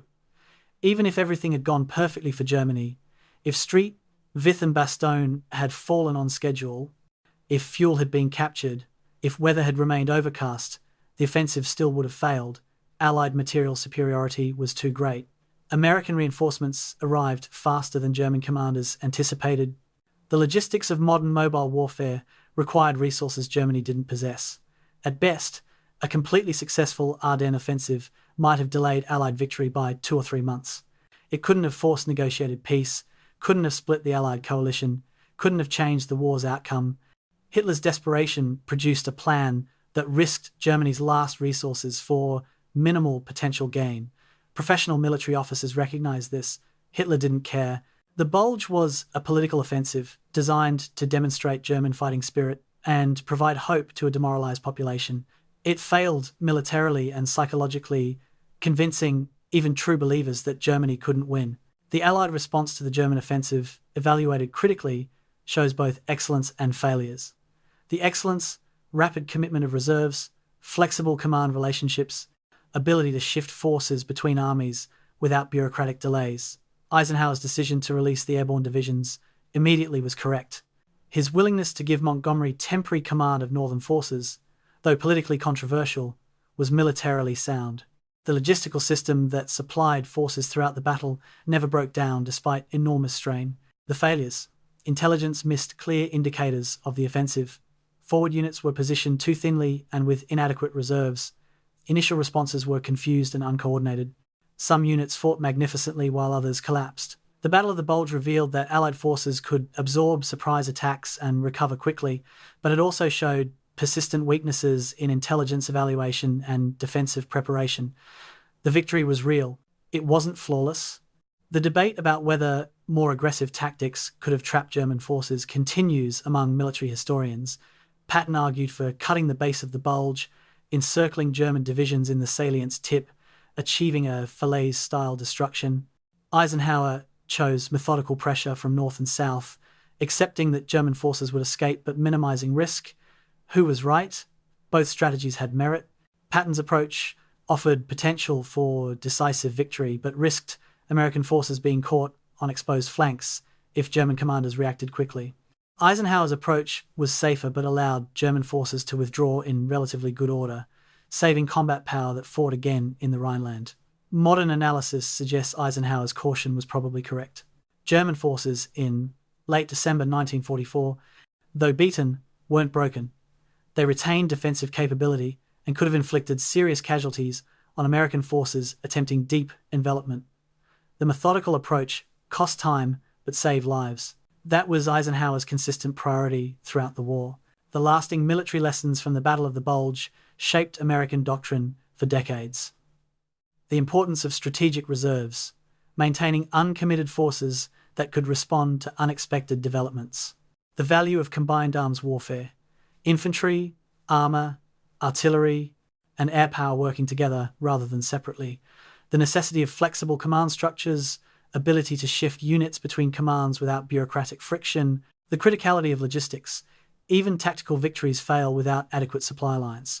And perhaps most importantly, the resilience of American soldiers.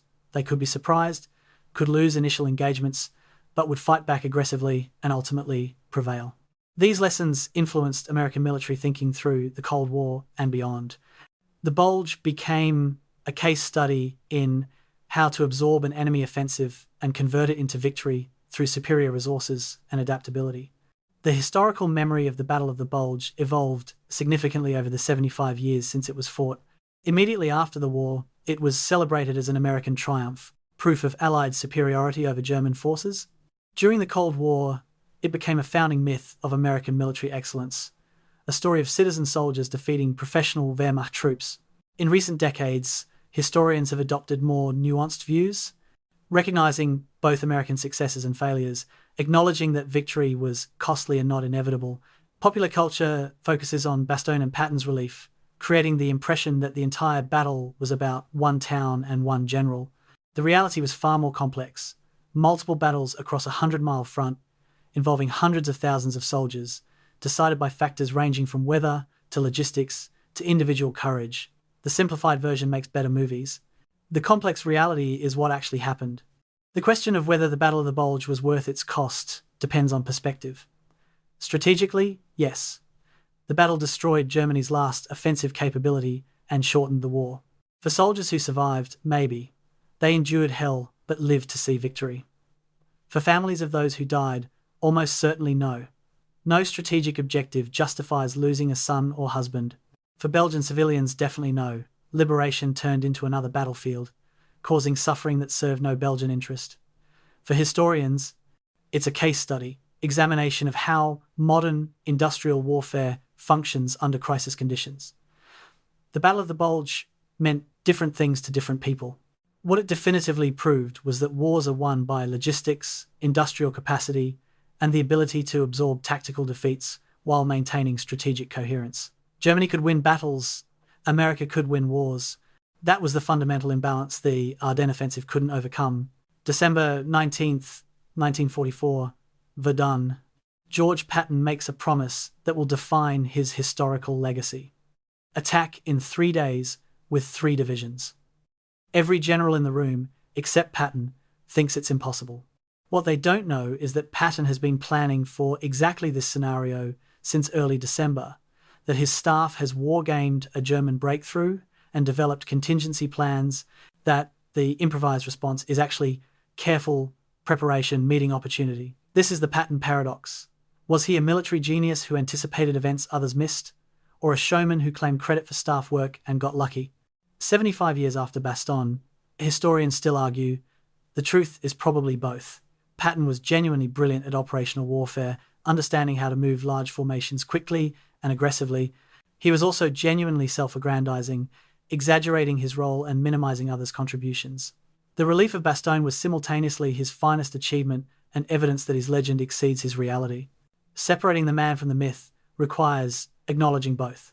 The pre-planning that made Third Army's pivot possible was the work of multiple officers, not Patton alone. Colonel Oskar Koch, the intelligence officer, identified the German threat and warned commanders repeatedly. Colonel Halley Maddox, the operations officer, developed the contingency plans that became operational orders. Staff officers throughout Third Army headquarters worked out logistics, routes, communications, everything needed for rapid redeployment. When Patton promised to attack in 3 days, he was promising to execute plans that already existed. His contribution was recognizing the threat's seriousness, authorizing staff to develop responses, and having the confidence to promise execution when others doubted. That's leadership, and it's valuable, but it's not the lone genius narrative that popular accounts promote.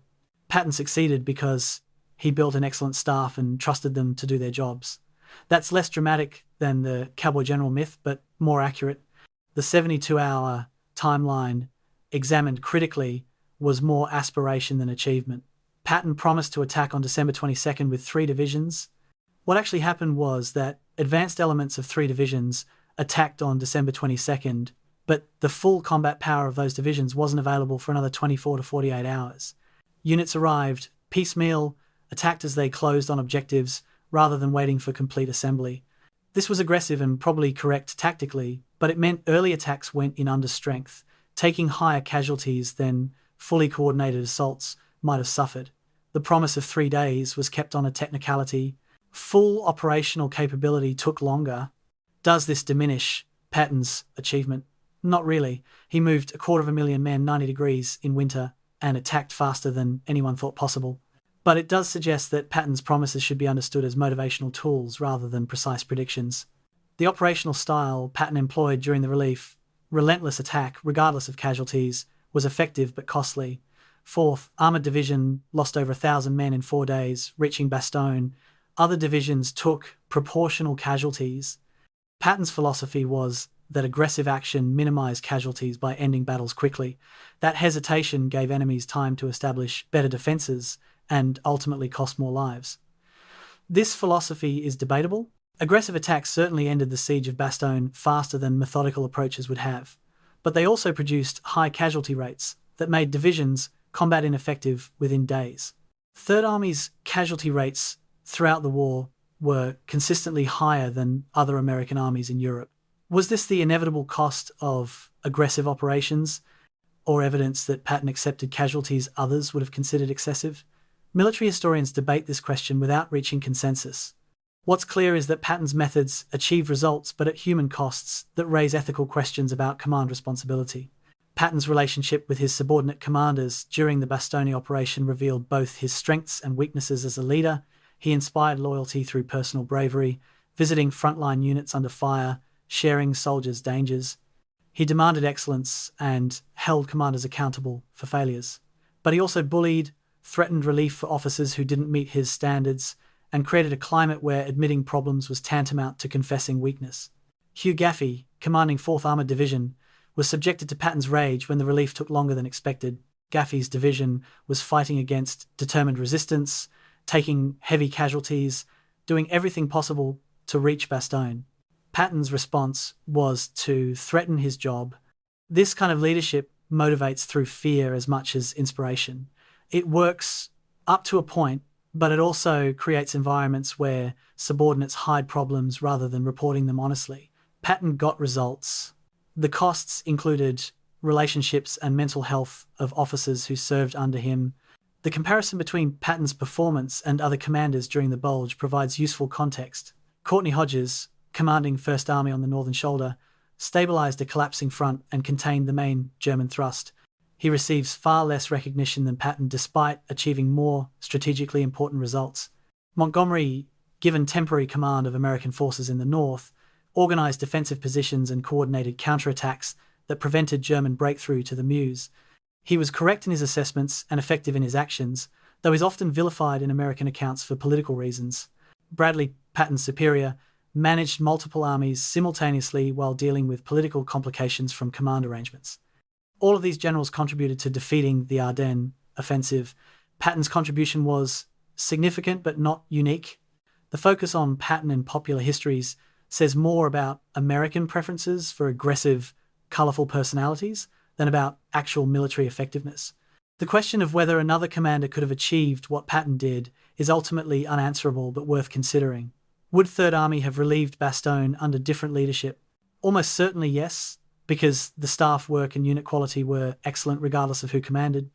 Would it have happened in 3 days? Possibly not, because Patton's aggressive style pushed subordinates harder than cautious commanders might have. Would casualties have been different? Probably lower, with more cautious tactics, possibly higher if more time allowed German forces to strengthen defences. The counterfactual exercises are speculative, but they suggest that Patton was neither irreplaceable nor purely beneficial. He was a highly effective combat commander whose methods produced results at costs that remain controversial. Military effectiveness and ethical command responsibility don't always align. Patton embodied that tension. Patton's own assessment of his Bastogne performance, recorded in his diary and letters, reveals surprising self-awareness mixed with typical ego. He recognized that the relief succeeded partly through luck, that weather clearing on December 23rd provided crucial air support, that German forces could have cut the corridor if they'd reacted faster. He acknowledged that 4th Armoured Division's breakthrough was a near-run thing, that Abrams' attack on December 26th might easily have failed, but he also credited his own leadership as decisive, believed his aggressive style made the difference between success and failure, and viewed the operation as vindicating his entire military philosophy. The combination of realistic tactical assessment and unrealistic strategic self-evaluation is very Patton. He could analyze battles objectively while simultaneously believing his personal greatness was essential to victory. The cognitive dissonance didn't bother him. It bothers historians trying to evaluate his legacy. The lasting influence of Patton's Bastogne operation on American military culture is immense and not entirely healthy. The operation became proof that aggressive leadership overcomes material obstacles, that willpower and audacity trump careful planning, that American fighting spirit defeats any enemy. These lessons influenced American military thinking for decades, sometimes positively, often problematically. Vietnam saw American commanders applying Patton-style aggression to guerrilla warfare situations where it was counterproductive. Iraq and Afghanistan featured attempts to use decisive operations to solve political problems. The cult of Patton, the general who achieved impossible things through sheer determination, provided justification for operations that careful analysis would have questioned. Patton's real legacy shouldn't be that boldness always succeeds, but that operational flexibility and willing subordinates can achieve remarkable things under crisis conditions. That's a more subtle lesson. It's also more useful. The final assessment of Patton's Bastogne performance must acknowledge both achievement and mythology. He did turn Third Army 90 degrees in 72 hours. He did relieve Bastogne on an aggressive timeline. His leadership inspired soldiers to accomplish difficult missions under terrible conditions. These are genuine accomplishments, worthy of recognition. But he didn't do it alone. The 101st Airborne held Bastogne before he arrived. His staff planned the operation. His subordinate commanders executed the attacks. The legend of Patton the Saviour simplifies a complex operation involving tens of thousands of soldiers into one man's story. That's how military mythology works, reducing complexity to narrative simplicity. But history requires more precision. Patton was an excellent commander who achieved real success at real cost. He was neither the war-winning genius hagiographers claim, nor the reckless glory-seeker critics suggest. He was a talented, flawed, effective general who happened to be in the right place at the right moment to do what he did best, attack. That should be enough for his historical reputation. Apparently it isn't. The mythology continues. 1994, 50 years after the battle. An elderly man sits in his living room in Kansas, speaking to an oral historian about experiences he's never fully described, not even to his wife of 48 years. He was 20 in December 1944, a private in the 506th Parachute Infantry Regiment, defending Bastogne's perimeter. The cold is what I remember most, he says, voice still strong, despite age. Not the Germans, not the shelling, though God knows there was enough of both. The cold, your feet hurt constantly, your hands stopped working right, you couldn't think clearly. We'd huddled together in foxholes for warmth, 3 or 4 guys pressed against each other, and you could still feel the cold seeping into your bones. He pauses, staring at something the interviewer can't see, 50 years distant. I killed a German on Christmas Eve. He was maybe 10 feet away, came right at our position. I shot him and he fell, and I could see his face, and he looked surprised, like he couldn't believe what happened. He was probably 19, 20 years old, just a kid, like me. I still see his face sometimes. This is what the Battle of the Bulge meant to the men who fought it. Not strategy and operations, but cold and fear, and the faces of men they killed. Creighton Abrams, interviewed in the 1970s before his death, reflected on the relief of Bastogne with surprising ambivalence. By then he was a 4-star general, had commanded American forces in Vietnam, was one of the Army's most respected officers. But when asked about Bastogne, his response wasn't triumphal. We lost a lot of good men getting there. Every mile cost us. I ordered attacks I knew would produce casualties, because we didn't have time for careful tactics. Those decisions were correct, given the mission. But I've thought about them for 30 years, wondered if different choices might have saved lives. You can't command in combat without accepting that you'll order men to their deaths. That's the burden. You learn to carry it. It never gets lighter. Abrams understood better than most that victory's costs aren't just statistics. They're faces, names, men who trusted your judgment and died because of your orders. The relief of Bastogne was his finest military achievement. It was also a source of lifelong guilt about casualties that might have been prevented. A tanker from 4th Armoured Division, recorded in a Veterans History Project interview 2008, described the reality of armoured warfare in winter with brutal clarity. A Sherman tank is a death trap, 30 tons of steel that attracts every German gun. The armour doesn't stop 88s. If you're hit, the tank brews up, catches fire from fuel and ammunition. The crew has maybe 10 seconds to get out before it's an oven. I was the driver, sitting in the front hull with the assistant driver. If we took a hit in front, we were dead. Nothing you could do. Just wait and hope the round hits somewhere else or bounces off. We lost 3 tanks in my platoon getting to Bastogne. That's 15 men. I knew every one of them. Played cards with them, shared cigarettes, listened to them talk about their families. Then they're gone, burned alive or torn apart, and there's no time to grieve because you've got to keep moving. That's what it was. Just keep moving and try not to think about the guys who didn't make it. The oral history captures him crying, 86 years old, and still traumatized by experiences 60 years past. A Belgian woman, interviewed for a documentary in 2005, remembered the siege of Bastogne from a civilian perspective that American accounts rarely include. We lived in the cellar for 10 days. My family, my neighbours, about 30 people in one basement, no heat, very little food, German shells falling constantly. My little brother was 7. He stopped talking after the 3rd day, just went silent, wouldn't say anything, wouldn't eat. My mother thought he'd die. American soldiers came every day with whatever food they could spare, but they didn't have much themselves. When the town was liberated, when the Americans broke through, I remember a soldier gave my brother chocolate. That's what made him speak again, American chocolate. Silly thing to remember from a battle, but that's what I remember. The kindness of soldiers who had nothing giving what they had to children. Her testimony is a reminder that the Battle of the Bulge wasn't just soldiers fighting soldiers. It was a battle fought in and around communities where civilians lived, suffered, and survived. German veterans' accounts, collected by historians in the decades after the war, provide perspective that complicates simple narratives of American triumph. A former grenadier from the 26th Volksgrenadier Division, interviewed in the 1980s, described the offensive's collapse. "We knew by December 24th we'd lost. The fuel was gone, American reinforcements were arriving faster than we could push forward, and the Luftwaffe promised air support that never came. But we kept fighting because orders said fight, because retreating meant being shot by SS execution squads, because what else could we do? I didn't hate the Americans. They were just soldiers like us, doing their jobs. I hated the generals who sent us into this offensive knowing it couldn't succeed, hated Hitler for wasting our lives on his delusions. When I was captured in January, I was relieved. Prison camp meant I'd survive the war. Fighting meant I'd probably die for nothing." His account is typical of Wehrmacht veterans.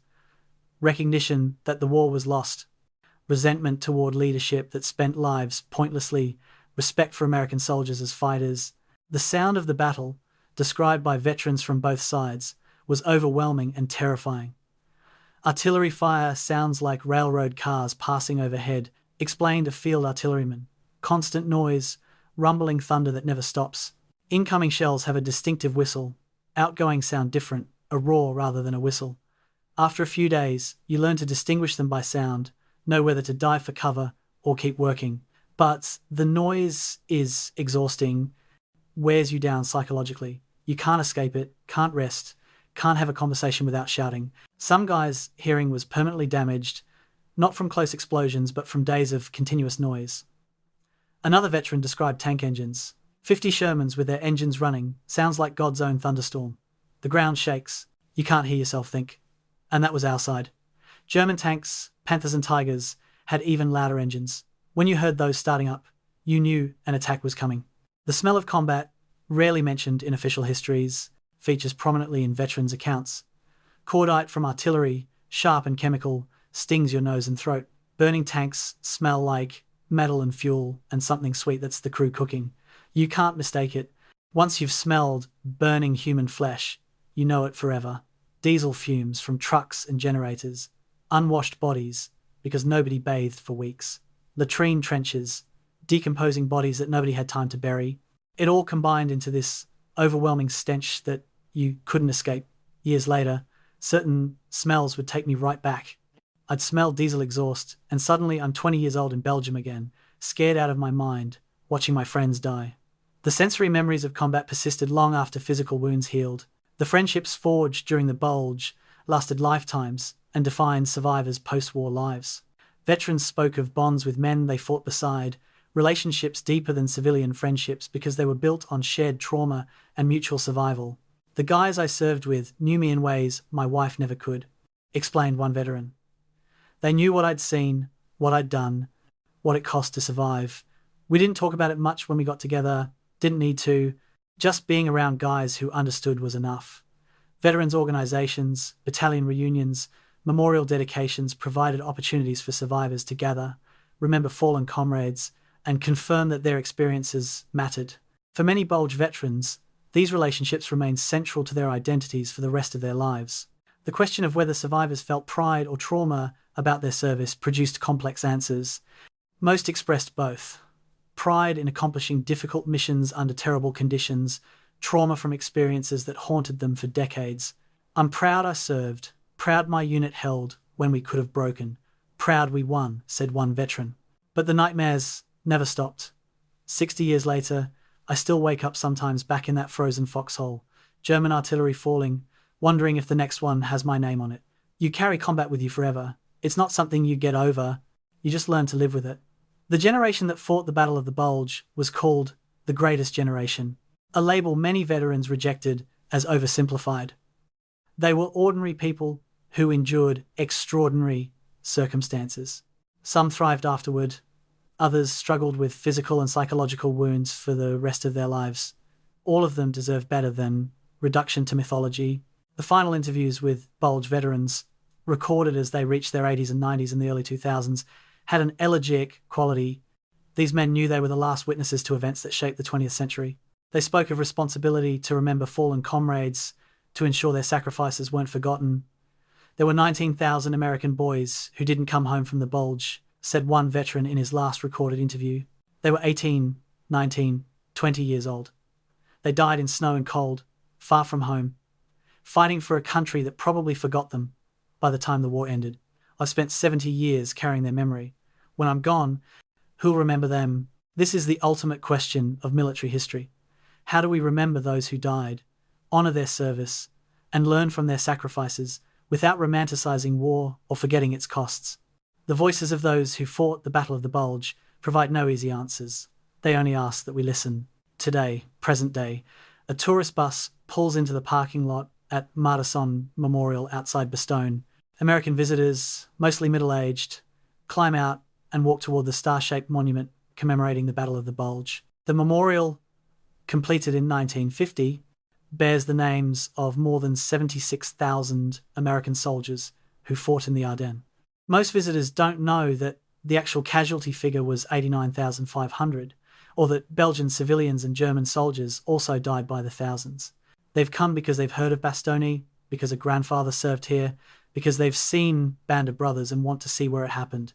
They walk through the memorial reading names, most of which mean nothing to them, occasionally finding one they recognize. A tour guide explains the battle in 15 minutes, reducing 6 weeks of combat to a simple narrative. Germans attacked, Americans held, Patton relieved Bastogne, Allies won. It's not wrong, it's incomplete. The full story is more complex, more costly, more human, but complexity doesn't fit on memorial plaques or in 15-minute tour guide speeches. So the Battle of the Bulge is remembered in simplified form, preserved in bronze and stone, slowly fading from living memory into history. The historical consensus on the Battle of the Bulge has evolved significantly over 75 years, but centers on several key points. First, the German offensive was strategically irrational, risking resources Germany couldn't afford to lose for objectives it couldn't realistically achieve. Second, Allied forces, though surprised initially, responded effectively with flexible command structures, enabling rapid concentration of force. Third, the battle shortened the war by destroying German offensive capability, but at enormous cost in casualties. Fourth, individual courage and unit cohesion mattered more than grand strategy in determining outcomes. And fifth, the battle demonstrated that modern industrial warfare favors nations with superior logistics and production capacity over those with superior tactical skill. These conclusions are as close to consensus as military history achieves. Debates continue about details, command decisions, what-ifs, but the broad strokes are settled. The continuing debates among historians focus on three main areas. First, intelligence failure. Why did Allied intelligence miss clear indicators of the German offensive, and what systemic problems did that failure reveal? Second, operational choices. Would different tactics have achieved the same results at lower cost? And specifically, was Patton's aggressive approach optimal or unnecessarily costly? Third, strategic significance. Did the battle truly shorten the war, or did it simply delay Allied advances that would have occurred anyway? These debates aren't academic exercises. They have implications for how military forces prepare for future conflicts, how commanders balance speed against casualties, how intelligence warnings are evaluated. The Battle of the Bulge remains relevant because the questions it raises about military effectiveness, command responsibility, and the costs of victory remain unanswered and perhaps unanswerable. The Cold War context in which the Battle of the Bulge was first memorialized shaped how Americans remember it. In the 1950s and 60s, the battle became a founding myth of American military excellence, proof that American soldiers could defeat the best forces authoritarian regimes could field. The fact that Soviet forces on the Eastern Front faced far more German divisions and suffered far higher casualties was downplayed. The narrative focused on American achievement, using Bastogne as evidence of superior fighting spirit and democratic values. This wasn't entirely propaganda. American forces did fight well and win, but the Cold War memory emphasized triumph and minimized cost, creating a sanitized version that veterans often found unrecognizable. The soldiers who fought at Bastogne knew it wasn't a glorious victory, but a grinding, costly battle won through endurance as much as heroism. That complexity disappeared in popular memory. Modern military forces study the Battle of the Bulge for operational lessons that remain relevant: the importance of strategic reserves, maintaining uncommitted forces that can respond to unexpected developments, the value of flexible command structures, ability to shift units between commands without bureaucratic friction, the necessity of joint operations, coordination between ground forces, artillery, and air power. The criticality of logistics. Even tactical victories fail without adequate supply lines, and the unpredictability of weather, environmental conditions can enable or prevent operations regardless of planning. These lessons are incorporated into military education at staff colleges and war colleges. Officers study the Ardennes as a case study in crisis management, learning both what worked and what failed. The battle's tactical details are less relevant in an age of precision weapons and digital communications. The operational principles remain valid. What's been forgotten about the Battle of the Bulge is as significant as what's remembered. Civilian suffering, Belgian families who lost homes and loved ones, rarely appears in American accounts. German perspectives, the experiences of Wehrmacht soldiers fighting a lost cause, are marginalized in narratives that focus on American heroism. Non-battle casualties, the thousands who suffered frostbite, trench foot, and combat fatigue, don't feature in popular histories that emphasize combat deaths.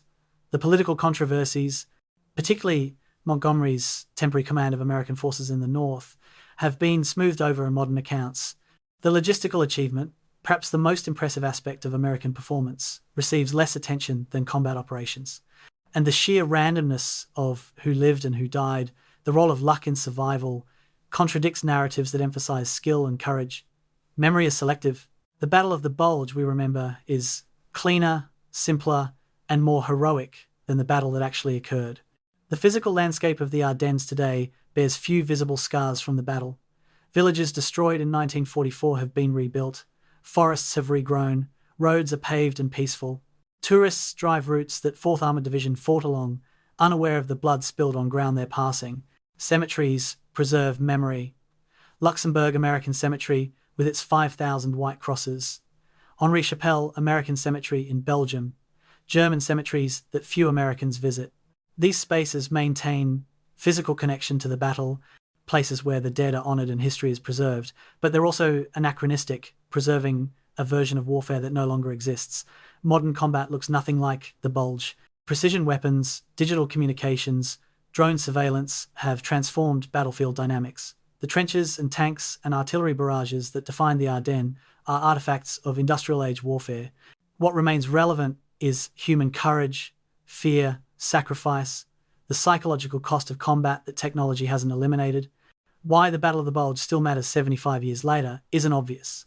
It didn't change the war's outcome, which was determined by industrial production and strategic bombing as much as ground combat. It wasn't the largest battle of World War II, small compared to Eastern Front engagements. It didn't introduce new tactics or technologies that transformed warfare, yet it persists in American memory when larger battles have faded. Perhaps because it was the last time American forces faced existential threat in conventional warfare, the last moment when Allied victory seemed uncertain. Perhaps because the human stories, Bastogne's siege and Patton's relief, provide narrative drama that other battles lack. Perhaps because it occurred at Christmas, adding poignancy to suffering.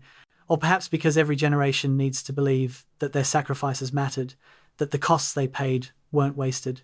The Battle of the Bulge matters because it represents something larger than tactics and operations. It represents the price democracies pay to defend themselves against authoritarianism. That remains relevant. The lasting legacy of the Battle of the Bulge isn't found in grand strategy or operational maneuvers. It's found in the experience of soldiers who fought through winter conditions against determined enemies, endured hardships that tested human limits, and survived to build the post-war world. They didn't stop the German offensive because of superior tactics or brilliant leadership, though both contributed. They stopped it through stubborn refusal to quit, through bonds with men fighting beside them, through belief that what they were doing mattered enough to justify the cost. That's not a comfortable legacy. It doesn't provide clear lessons or actionable conclusions, but it's honest. War is terrible, necessary when forced upon you, survivable through courage and luck and the competence of the guy next to you. The soldiers of the Battle of the Bulge understood this. They fought anyway.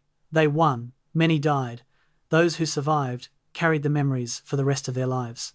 December 16th, 2024, 80 years after the German offensive began, snow falls on the Ardennes, covering the same fields where Americans and Germans killed each other 8 decades earlier. A handful of veterans, now in their late 90s or early hundreds, are still alive, but too frail to travel to memorial ceremonies. Their children and grandchildren gather instead, laying wreaths at monuments, listening to speeches about sacrifice and freedom. The speeches are well-intentioned but abstract, reducing lived experience to inspirational platitudes.